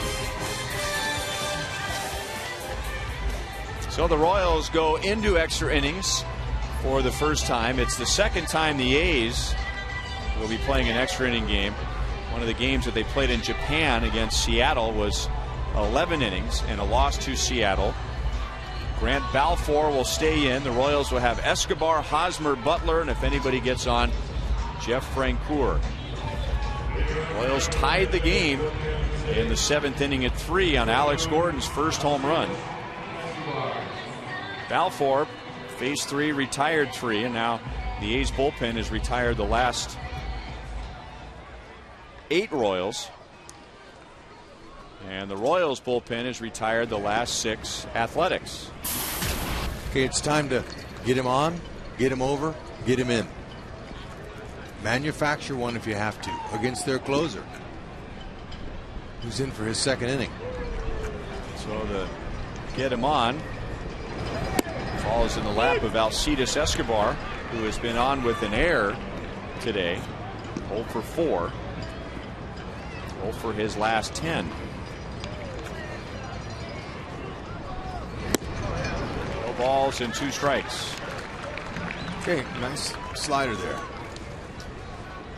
Escobar has 1 at bat in the past against Balfour, and it was a double. Fastball is lined to right center field. So Balfour left one out over the plate with 2 strikes, and Escobar was ready for it. Okay, there you go. Get him on. Now, you're not exactly going to ask the next batter to get him over with a sacrifice bunt. But They got the go-ahead run on with a good hand swing. See how short that was? He barely picked up his front foot, set it down, threw his hands right to the ball. That's a nice knock.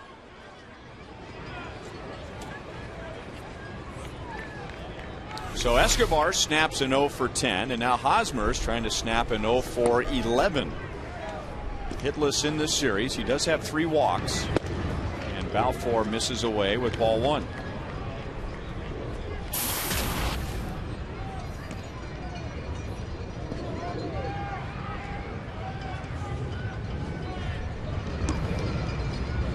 Hosmer can hurt you in any part of the ballpark. With this swirling wind. Oh, and there it goes, but it's into the swirling wind. Boy, if the conditions were such like they were earlier in the game, that might have been a home run. He got the pitch that he wanted. He put a good swing on it, but he hit it into a very strong crosswind. And it sounded like it could have left. Because there it was, right where he likes it, right in the middle of the plate, and he normally doesn't miss those, and I'm not too sure he didn't get all that, like you said, because that wind's going, I'm going to say 20 to 25 miles an hour up there. He may have just missed it, but that same swing and same contact with different conditions is a home run somewhere else. I agree with it. Now Balfour throws a strike to Billy Butler. Billy homered in the 4th inning. That put the Royals in front briefly 2-1. His 2nd of the year. He has driven in 4, tying in with Eric Hosmer for the team lead in RBIs.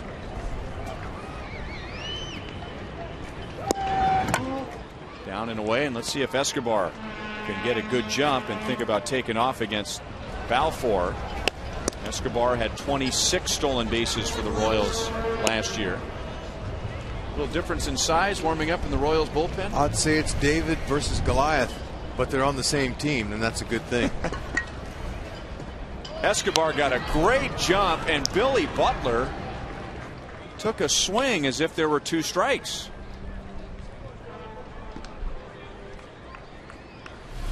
Well, Escobar was trying to steal this base all the way. Now he took a peek back. I don't know what Billy Butler was Might have been thinking. a hit and run. Could have been, because Escobar was looking back the whole way. It was a good try. You don't see Billy take a swing like that unless he has 2 strikes on him. Right. It looked a little bit uncomfortable. But that's what happens. You shorten your swing on a hit and run. You try to just hit the hole. And he has the ability to do that. Escobar not running, and Billy takes in the dirt. It is 2-2.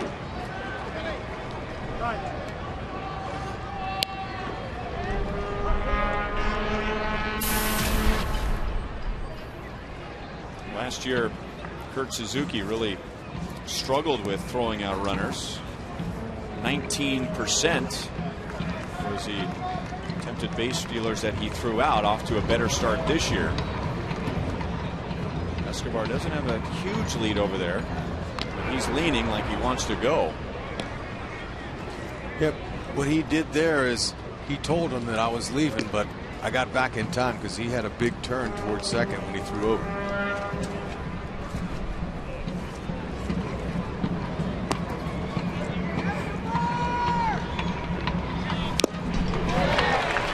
Suzuki hung on for a foul tip strikeout.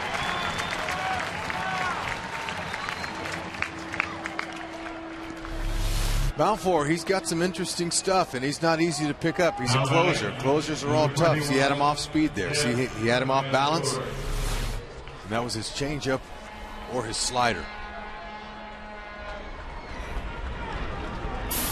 Francoeur loves a fastball out over the middle of the plate. And they're looking for a hero. Down and away, ball 1.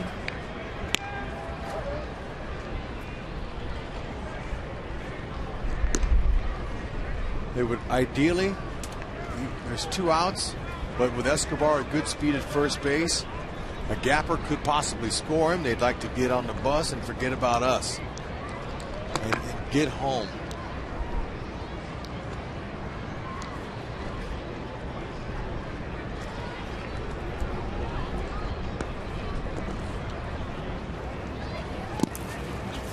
Nice save by Suzuki. It's 2-0.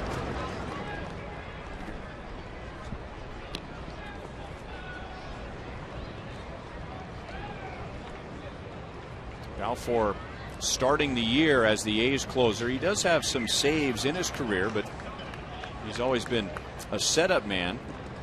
And the A's had Andrew Bailey last year. He spent some time on the DL. Brian Fuentes was also the closer for a while, but Bailey was traded to the Red Sox, and Balfour told the A's he wanted a shot at it. Here are his career numbers. 12 out of 26 in save opportunities. Now that always looks worse for a setup man because those guys can only get a blown save. Francoeur takes down and away and takes a walk, so the go-ahead run is in scoring position. I see it all the time, Rex, that they'll show a setup guy who's going to closer and they say, well, gosh, he's really bad in save opportunities. Well, when you're a setup man, you blow a save, but you don't normally get a chance to get a save. So that statistic is never really going to look good. But you know what? You're real good if you can close for a major league team.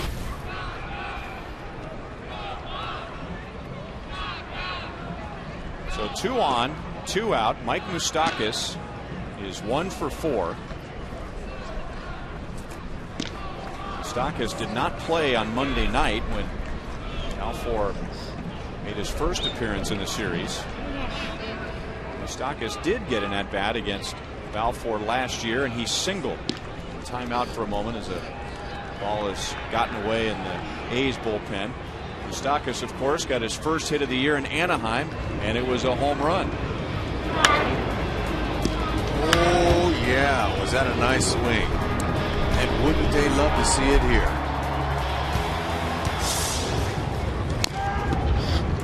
Rolls it into the Royals dugout. Well, that was similarly located ball right there on the inner half. He likes it in, middle in.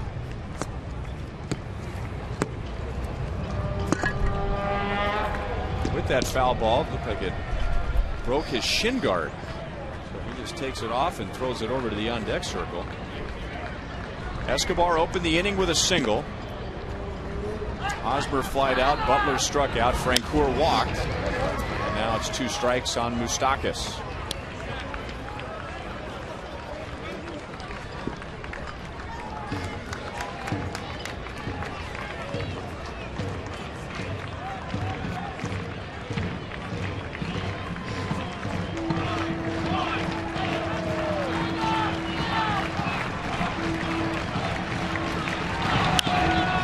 The high fastball, but he got a piece of it.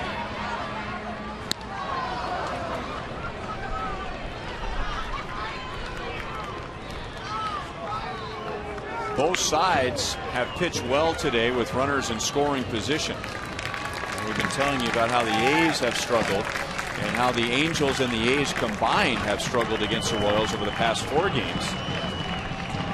The Royals 1 out of 8 with runners in scoring position. The A's are 0 for 8. That'll make it 1 for 9. We'll go to the bottom of the 10, still tied at 3.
To the bottom of the 10th, still tied at 3, thanks to Alex Gordon's home run in the 7th inning.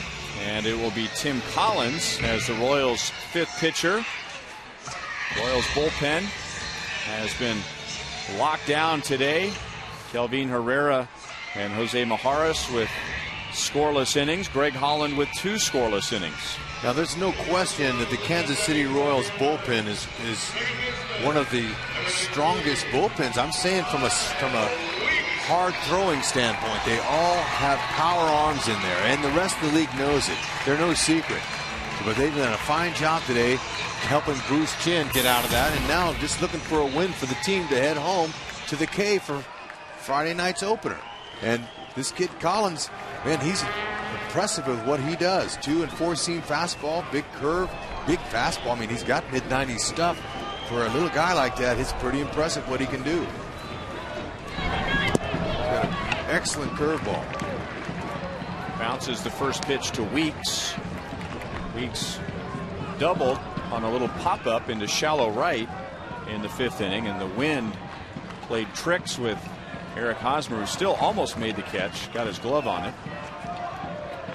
Weeks just 2 out of 11 in the series after hitting .462 against the Royals last year. Looking at a strike, and it's 1-1. Well, that's a pretty smooth delivery by Collins. I like how he reaches back. Now, Dave Island, the pitching coach, kind of wants him to not reach so high up with his gloved shoulder. But sometimes it throws him off balance. He wants him to stay level. There's the curve. 2-1. Level with the shoulders allows him to stay up on top with a little bit downhill bite on his breaking ball.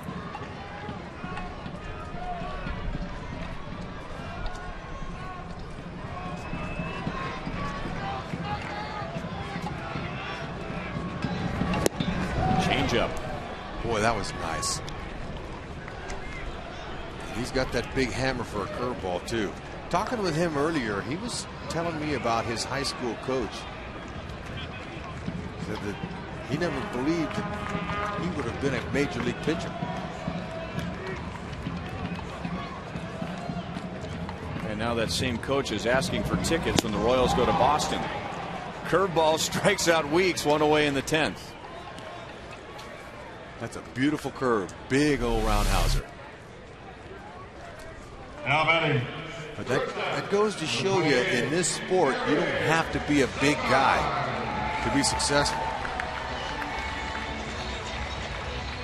So if there are young athletes out there that aren't very big in stature, don't you dare quit because somebody says you're too small. You keep at it. You work hard. Big surprises come in small packages.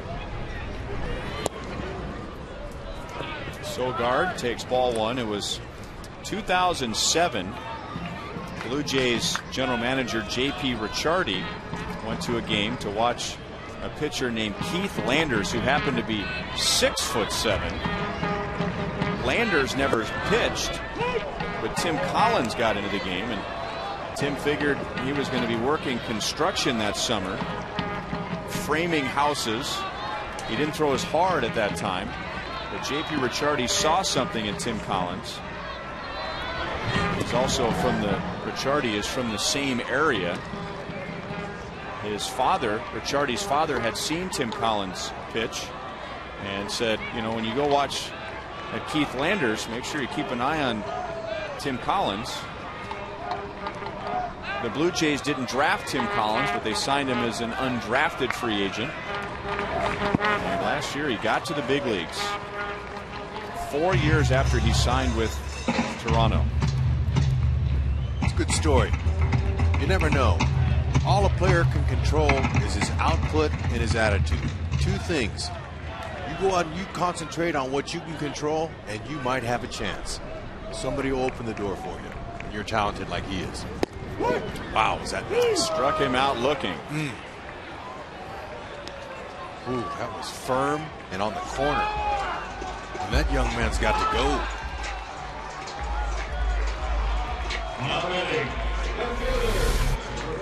Look at this. Wow. That is on the perfect spot that a lot of hitters will tell you that's unhittable.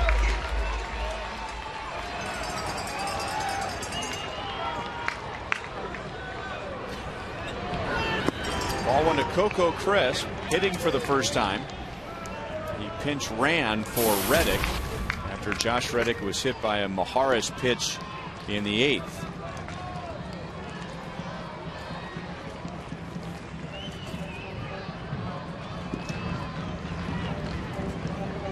Collins pitched in the game on Monday, and Crisp got an infield single against him. Now it's an infield pop-up. Escobar brings it down. We will go to the 11th, still tied at 3.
Go to the 11th inning, and extra innings presented by Jack Link's Beef Jerky.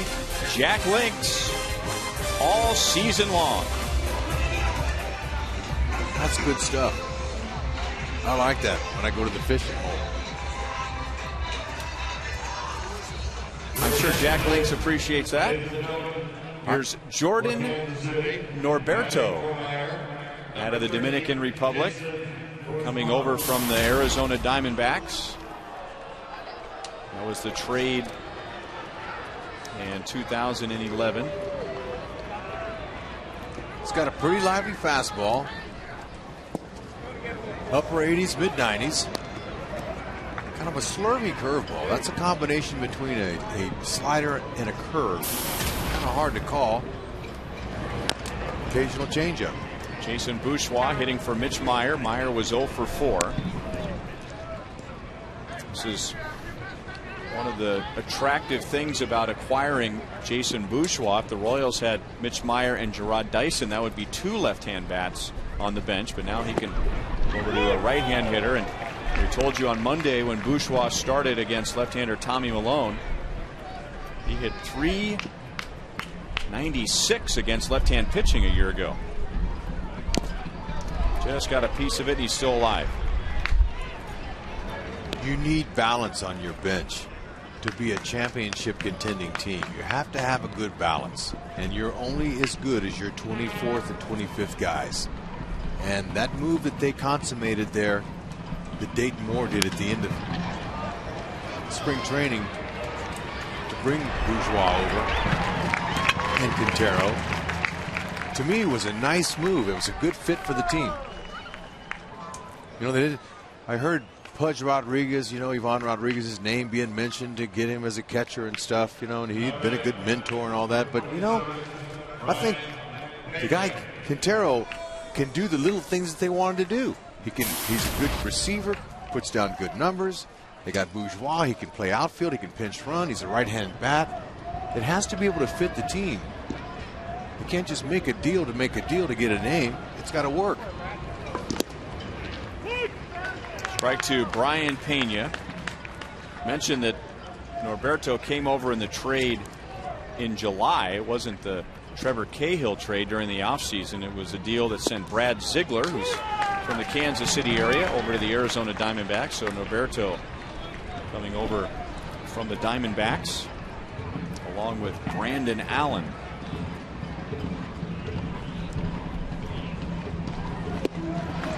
Ryan is down on 3 pitches.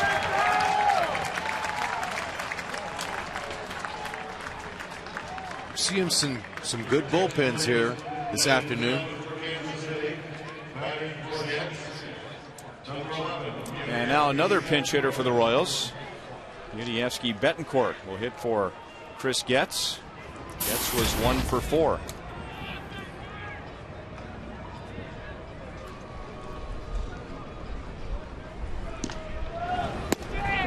Outside, ball 1. That's a changeup first pitch. Now Yuniesky can look for a heater. 93 miles an hour outside. Came, but he put on the outside. Now I think that Norberto knows that Betancourt has some pop, and that if he jumps on a fastball down the line, it might go. A little late on the fastball. 2-1.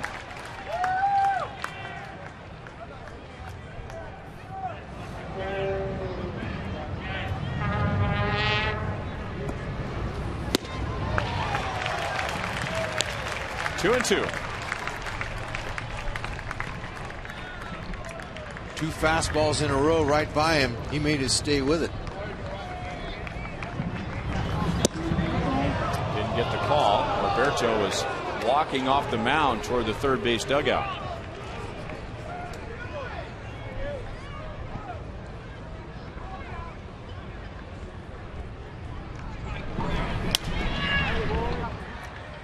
Royals' last inning against Balfour, and that was Balfour's second inning. Got a leadoff single from Alcides Escobar, and then Eric Hosmer put a good swing on a fastball, but he hit it into that strong crosswind into deep center field, which cost him a 2-run home run. Balfour also had a walk in the 10th, but ended up striking out 2 in the inning, and now Norberto. That crosswind will keep that ball in play, and Donaldson makes the catch. To the bottom of the 11th inning, Tim Collins will stay in with Cespedes, Gomes, and Suzuki coming up.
To the bottom of the 11th, still tied at 3. Jason Bourgeois batted for Mitch Myers, so he stays in center field. And Yuniesky Betancourt was a pinch hitter for Chris Getz, so he will stay in at second base as Tim Collins stays in for a second inning. And that's what a lineup card looks like when you're in the bottom of the 11th inning. Yeah, and I'm telling you what, and you're one of those available position players. That's a nice word they use for an extra guy or whatever you want to call us.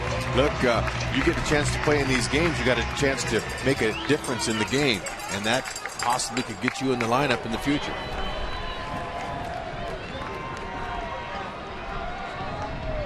Yoenis Cespedes off the end of the bat, and the wind, boy, not only knocked it down but pushed it over toward right center field.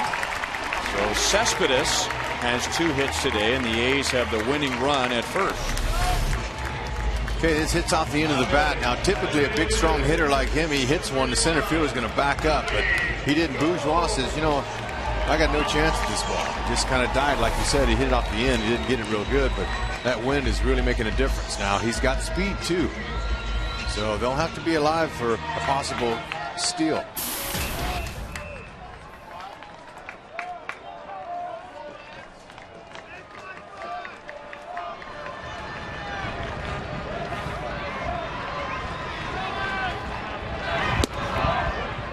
Collins throwing high to Gomes. Wind still swirling around. Earlier in the game, when the sun was out and before the clouds moved in, that swirl was creating a wind that was blowing out to left field. Gomes trying to end the game with that swing. It's 1 ball and 1 strike, and the flags would tell you that, again, it's blowing out at times. It's also a crosswind, but he got this one way up into the sky against Bruce Chen, and Mother Nature did the rest. And in the back of your bubblegum card, when they show home runs, they don't say how many were windblown. It's a homer.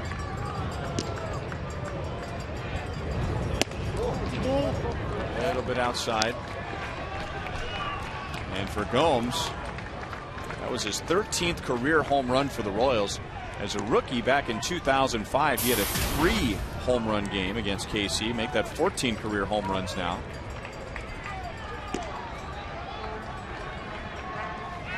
Collins trying to keep the ball down against Gomes. The ground ball double play is going to make sure that Cespedes doesn't take off. Cespedes stole third in the 2nd inning, and on the throw from Pena that went into left field, he got up and came down to score.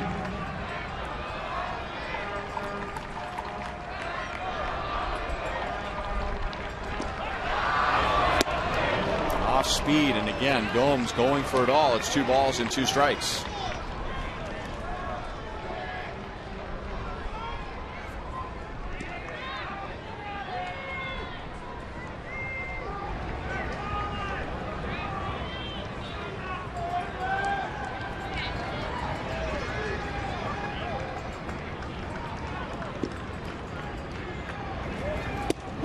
Curveball got him looking. Oh, that's no argument at all from Gomes. That was a tough curveball right there. Great pitch against a power hitter. Look at those fastballs. He got him all fastballs, and he finished him off with a curve. Nice sequence there. Look at him, built low to the ground. Good break with the hands, right over the top of that curveball. Nice rotation. So that's 3 strikeouts for Collins and an inning and a third. And for the Royals, as a pitching staff, 10 strikeouts. Bruce Chen had 3, Herrera had 1, Holland had 3, and now Collins has 3, and he's still keeping a close eye on Cespedes.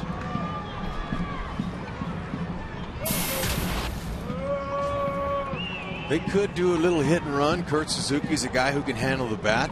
If they want to kind of see if they can get some action going, and stir something up. Cespedes doesn't look like he's going anywhere there. He's pretty much just standing there. Inside for ball 1.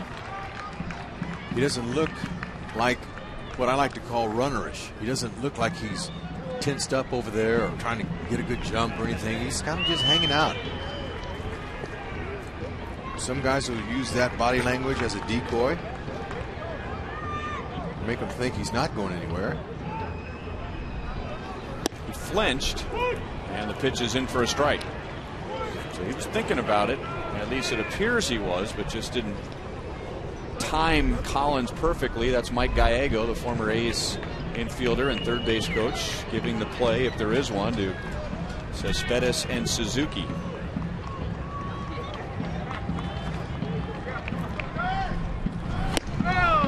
One and 2. You got some guys taking swings right now, Rex, like they want to end this thing right now, trying to end it with a home run. It's been a long day, and we're Coming up on about 3 hours and 45 minutes of baseball. Well, it just seems like that's Oakland style. We talked about it earlier. I mean, when you don't have power hitters and you try to hit homers, you get a lot of outs. That pitch stayed up, driven to left. Alex is there. Cespedes was halfway, so he'll return to first, and there are 2 outs.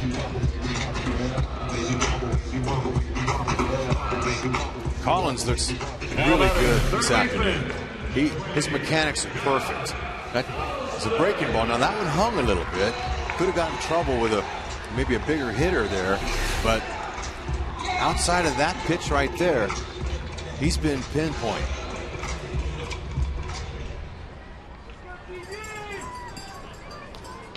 Aaron Crow getting ready in case Collins has to come out in the 11th inning. He's just standing and waiting as Donaldson takes low, ball 1. Josh Donaldson is 0 for 4. The Royals have struck him out twice. Drove in the only run of the game on Monday night in the A's 1-0 win. Royals won last night 3-0. And they're tied at 3 in the bottom of the 11th today. As Donaldson takes a strike. He didn't agree. 1-1. That was a nice job by Brian Pena to hold that ball right there. For Jim Reynolds, the home plate umpire. Brian's done a nice job back there all day. Been a long day here. 1-2. Another big swing from an A's hitter.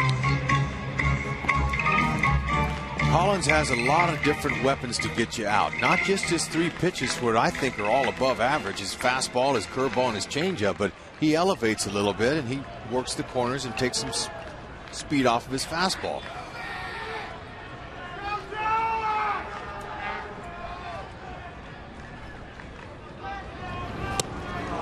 Donaldson strikes out. Collins comes up with 4 strikeouts and 2 scoreless innings, and now the Royals have the top of the order coming up in the 12th. What a hammer.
Royals are trying to take this series 2-1 and open up at Kauffman Stadium on Friday night with a 4-2 record.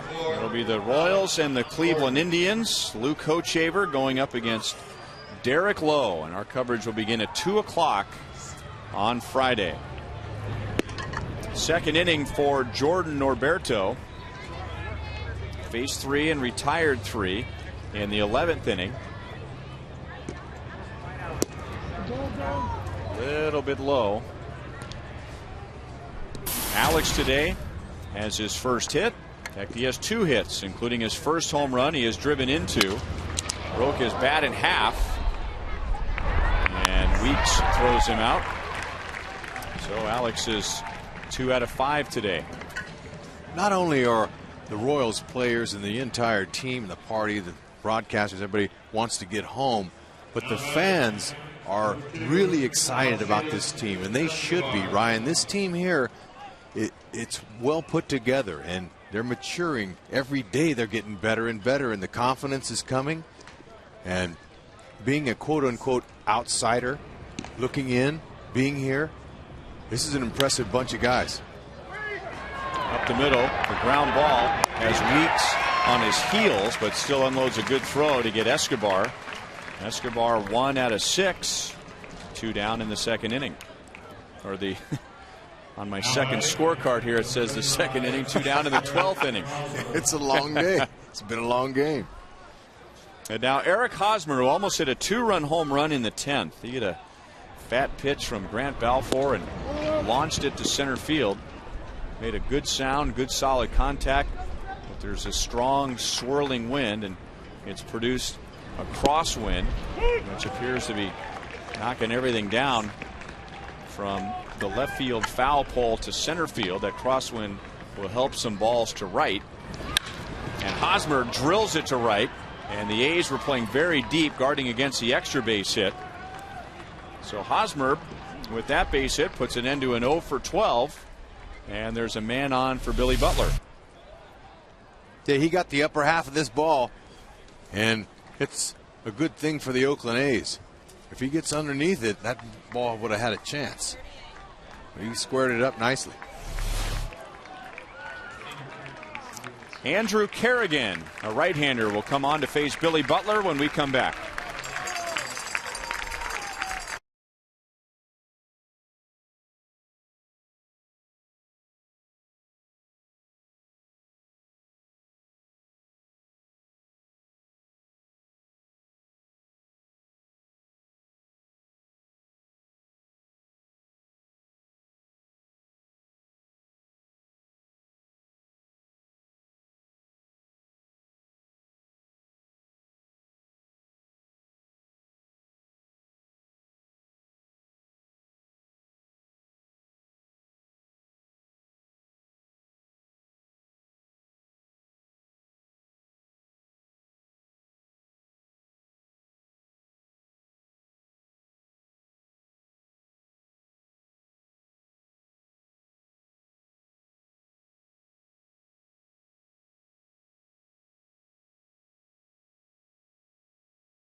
Billy Butler going back to the dugout to get a refresher course on the scouting report for Andrew Kerrigan. Here's what Billy did in the 4th inning against Brandon McCarthy. He'd like to find a pitch off of Kerrigan and do the same thing. What Kevin Seitzer was telling him is that he's got a good fastball, 90 to 96, with some late life. Okay, he's got a curveball he just threw there in the dirt and a slider. Well, Billy has faced Kerrigan once. It was last year, and he singled. Billy was getting ready to face Kerrigan last night. Kerrigan struck out Eric Hosmer, who lost the grip on the bat. The bat went flying, and then that's when the umpire said that's enough because of all the moisture. It was raining hard, so the hitters were having a difficult time gripping the bat. Jim Joyce was the home plate umpire and crew chief. He called for the second delay, and then after about a 1-hour rain delay, a little more than an hour, the game was called after 7 innings and 2 batters. Billy into the left field corner. That is a fair ball. Chris does not have a good arm, so Eddie Rodriguez will send him to the plate. Here comes the relay, and the Royals take the lead in the 12th. Nice. Billy Butler coming through. He didn't have to hit a homer. He picked a nice spot down the line and drove home the potential winning run. Hosmer, he's not your typical first baseman. He's an athlete that can run. Eddie Rodriguez, the third base coach, says, it's getting late, boys. Let's pack it up and head to the house. We need to score. Look at Hosmer. Throw was outside. He picked the inside part of the plate to slide. There's some passion. Love to see that. Yes. And now Francoeur trying to add to the lead, and he's after the first pitch. That run is charged to Noberto. That's one of the reasons why the Royals fans are excited about seeing their product. See the passion and the enthusiasm right there, scoring that run. That's contagious. That will run through that dugout. And they're not done. There's 2 outs. Well, he done it the hard way. 2 outs, nobody on. Hosmer's single, Butler's double. Francoeur is 1 for 4. He has doubled and he has walked. Billy Butler driving in his second today, his 5th of the year for the team lead. Do they have any seat belts on the chairs up in the broadcast booth? No, but we're going to get one. Because I have a hard time sitting down here now. That's all right. I've been sitting down for a long time in Kansas City. It's time to stand up. Right on. Billy Butler gives the Royals the lead. Jonathan Broxton will try and slam the door on the A's in the bottom of the 12th.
It's been a long day. It's been a long road trip. It's been a long time away from Kansas City, but Billy Butler is trying to make it worth the wait. He drives in his second run of the day. The Royals break a scoreless tie with his 2-out double. Right down the middle, and Billy Butler knew he got it right away. Karam came off the wall, picked it up. Hosmer brought the mail home all the way from first base with a little bit of enthusiasm there. Maybe this guy can hold it. So his third game, Broxton with his second save opportunity. Saved the game on Sunday, coming in the middle of the inning. 8, 9, and 1 hitters coming up for the A's. Ball 1 to Derek Barton.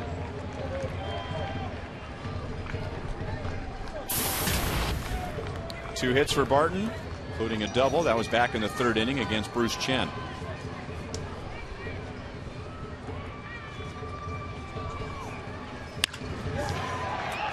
One and one. Broxton, he'll feature a low to mid-90s fastball, slider, and a curve. And there's the pin to win. right there. That was after Bruce Chen went 5 and gave up 3 runs. Herrera, Maharis, Holland, and Collins. And now they hand the baton off to Jonathan Broxton, who struck out the side, picking up the save on Sunday against the Angels.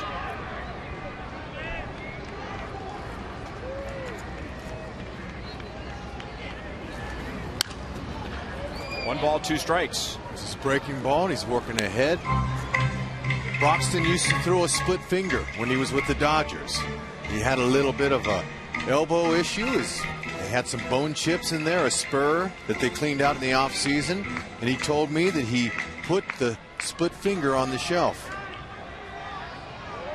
A pitch that puts stress on the elbow, or can put stress on the elbow.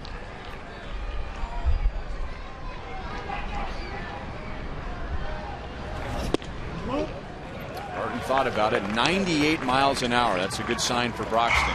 Wow, I'll say. His velocity in spring training wasn't near that. That'll tell you that he's healthy. He told me that he feels great in the clubhouse yesterday. Soft-spoken young man.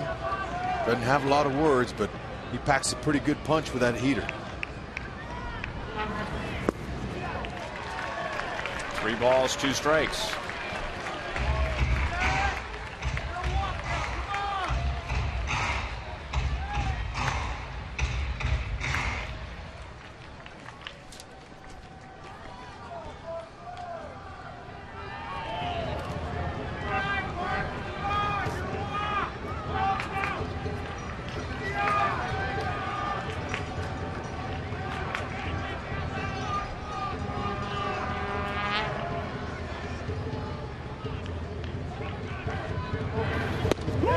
Got the corner.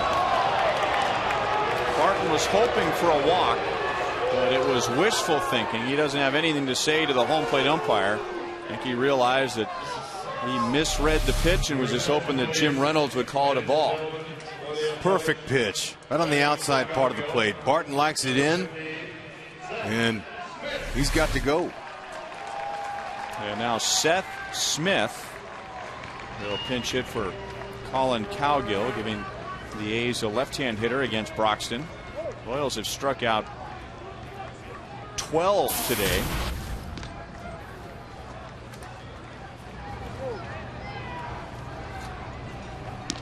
Seth Smith coming over from the Colorado Rockies in the same division as the Dodgers, so he's seen Jonathan Broxton, who throws strike 1. He has 4 plate appearances, and he's 0 for 3 with a walk. Broxton has struck him out twice. It's a little late life to that fastball, too. At 94, sometimes when you take a little bit off, it's got a little more movement on it.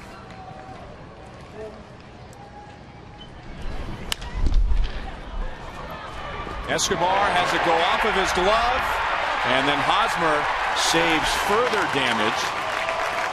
And there you go. That's why shortstop is so difficult. That's the only position on the infield where you can't get away with a bobble.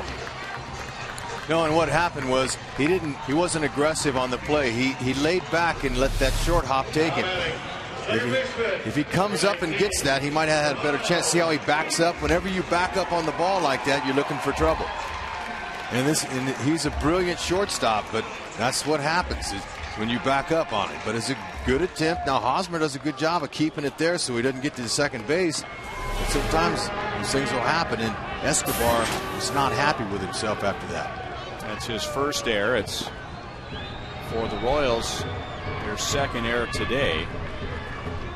And now Jemile Weeks. Down and in for ball 1. This is the 6th time to the plate for Weeks. 1 out of 5 with a double back in the 5th inning. And he'll be tough to double up. So what you're telling yourself if you're a middle infielder right now is just get 1 out for sure. Let's get the 1 out.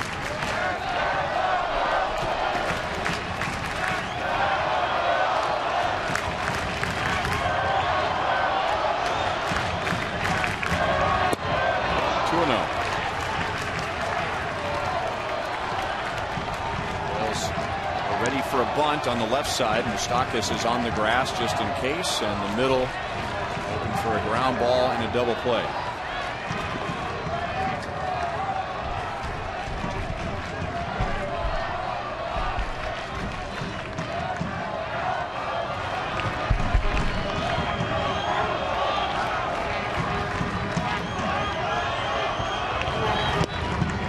Balls and no strikes. Doesn't look to me like with this batter here that Broxton's really following through. Looks like he's not going all the way through and coming across. Looks like he's just kind of throwing it and standing there just on this batter.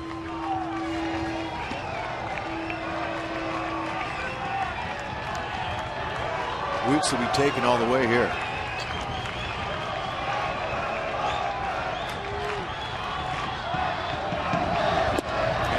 Four-pitch walk. So the tying run moves up to second. The winning run to first, and a couple of gift runners for the A's, an error and a walk. Now Broxton will pitch to Eric Sogard.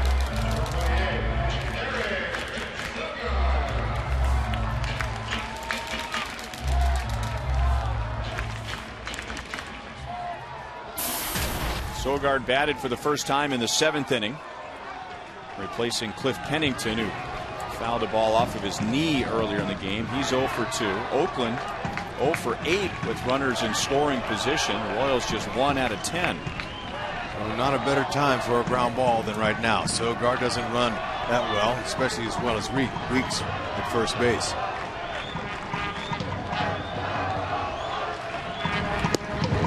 Broxton is in with a strike, 96 miles an hour. The left-handed hitter Hosmer at first base is playing back off the runner with Weeks. He's trying to get as much ground to cover as he can.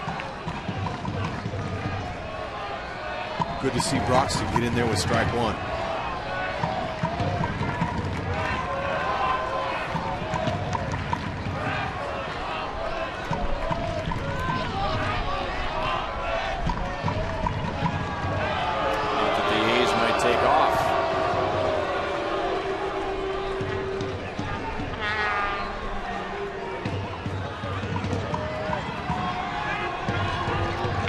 Started with a strikeout against Derek Barton, and then Smith hit a ground ball to short.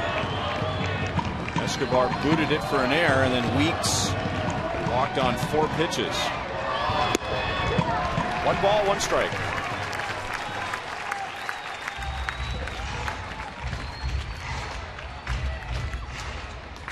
It's a great opportunity for Broxton to be able to show his teammates, his guys in the bullpen, himself, that he can get through this right here and get those Royals on that plane heading home with a win.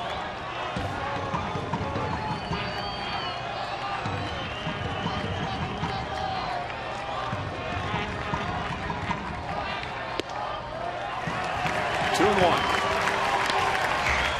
Everything is up. Yeah, he's leaning back. He's not following through. He's not finishing his pitches like he did in that first hitter.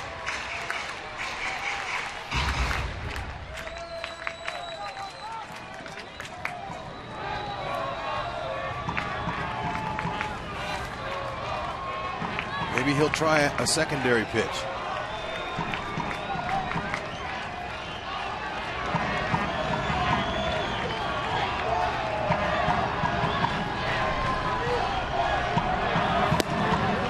Again, just a little tall, and it's 3-1. He's not wild, he's not all over the place, but he's certainly stuck in a slot right now where everything is staying up. And, you know, he's not pitching to a power hitter either. This guy kind of sprays the ball all over the place.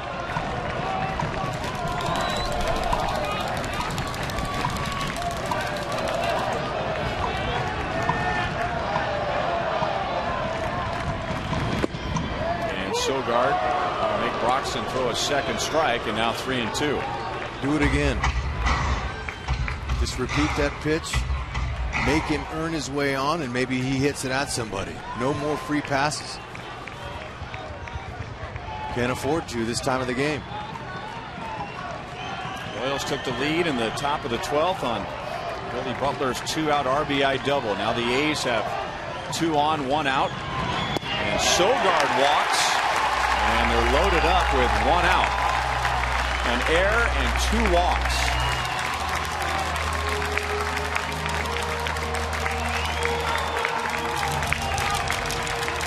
Okay, Ned's thinking about, do I go out and talk to him, or should I just let it ride out here? Well, Broxton's a veteran. He's been there, done that. He knows what it takes to get through it. And the announced attendance is 12,390. It's a lot less than that. So there's not a whole lot of pressure being applied by the home crowd. He's dealt with tighter situations in this one. And now he has no room for error. And they strike 1 to Coco Crisp, who has not faced Jonathan Broxton.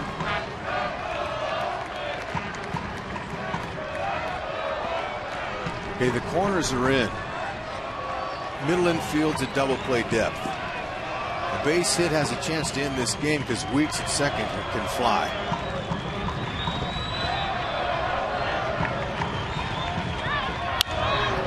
Fouled away. Eustakis, knowing that there's so much foul territory, going all the way up to the railing, and it's 3 rows back. So Broxton comes back after the back-to-back walks, and now he's 0-2 with Crisp. Okay, a punch out here is exactly what he wants.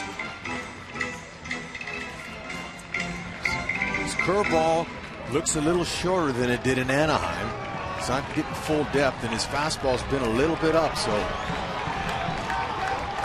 trying to keep something down and hope he can get the punch out, or he might get a swing and a miss up top.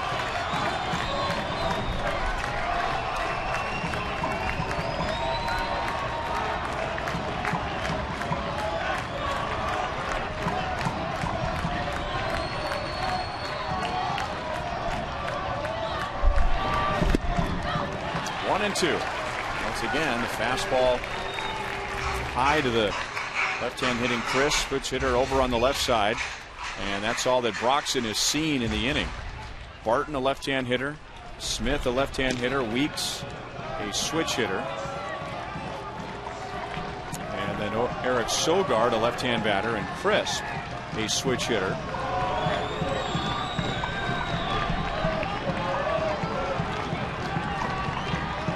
1 ball, 2 strikes.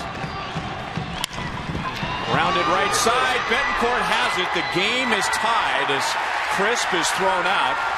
And coming down from third is Seth Smith. So the error turns into a run. Okay, but Betancourt, the fact that he was able to get to that ball and at least get it out, that's the positive you look from there. When you get 2 passes on in a safe situation, 2 walks in an error, look, you're lucky you're going to get out of this here.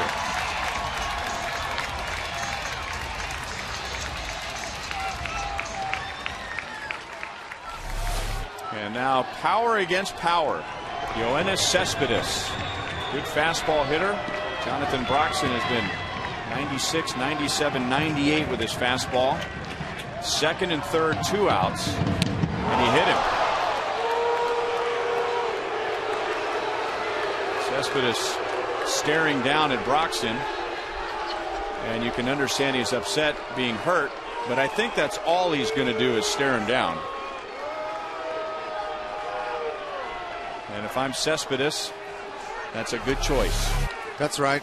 Look, he just is, obviously he's been off with his command.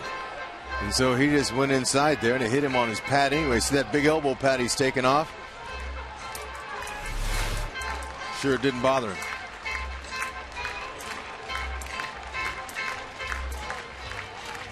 One run, 4 base runners, no hits. The inning started strong for Broxton. He struck out Barton with a good fastball. It was a 3-2 pitch, but a good fastball over the outside, got him looking. And then Smith hit the ground ball to short. Escobar didn't field it cleanly for an error that turned the inning around. And a 4-pitch walk to Weeks, a walk to Sogard, the ground ball from Crisp that tied the game, and now Cespedes hit by a pitch. And it's Broxton and Gomes.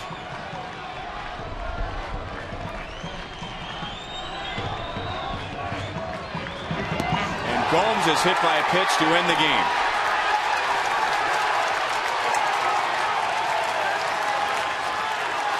So Broxton was missing up with the fastball, and then all of a sudden he was missing in with the fastball.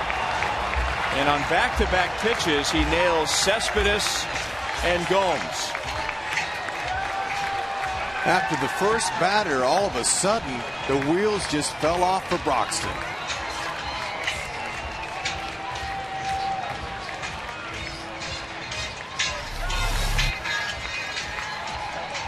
And Johnny Gomes, who has the elbow pad on, and that's the second time that Johnny Gomes has been dealing with pitches up and in. He almost got drilled by Kelvin Herrera earlier in the game. He does take one off the elbow pad, and normally guys who have that elbow pad on are getting hit quite a bit, so he was close to the plate, more than willing to take one off the elbow. The Royals get one in the 12th. The A's get 2 runs on no hits in the bottom of the 12th. And the A's win the series 2-1. So it'll be hard to feel good on the flight back to Kansas City, but it is a 3-3 road trip to begin the year. Heartbreaker. Boulevard Royals Live is coming up next.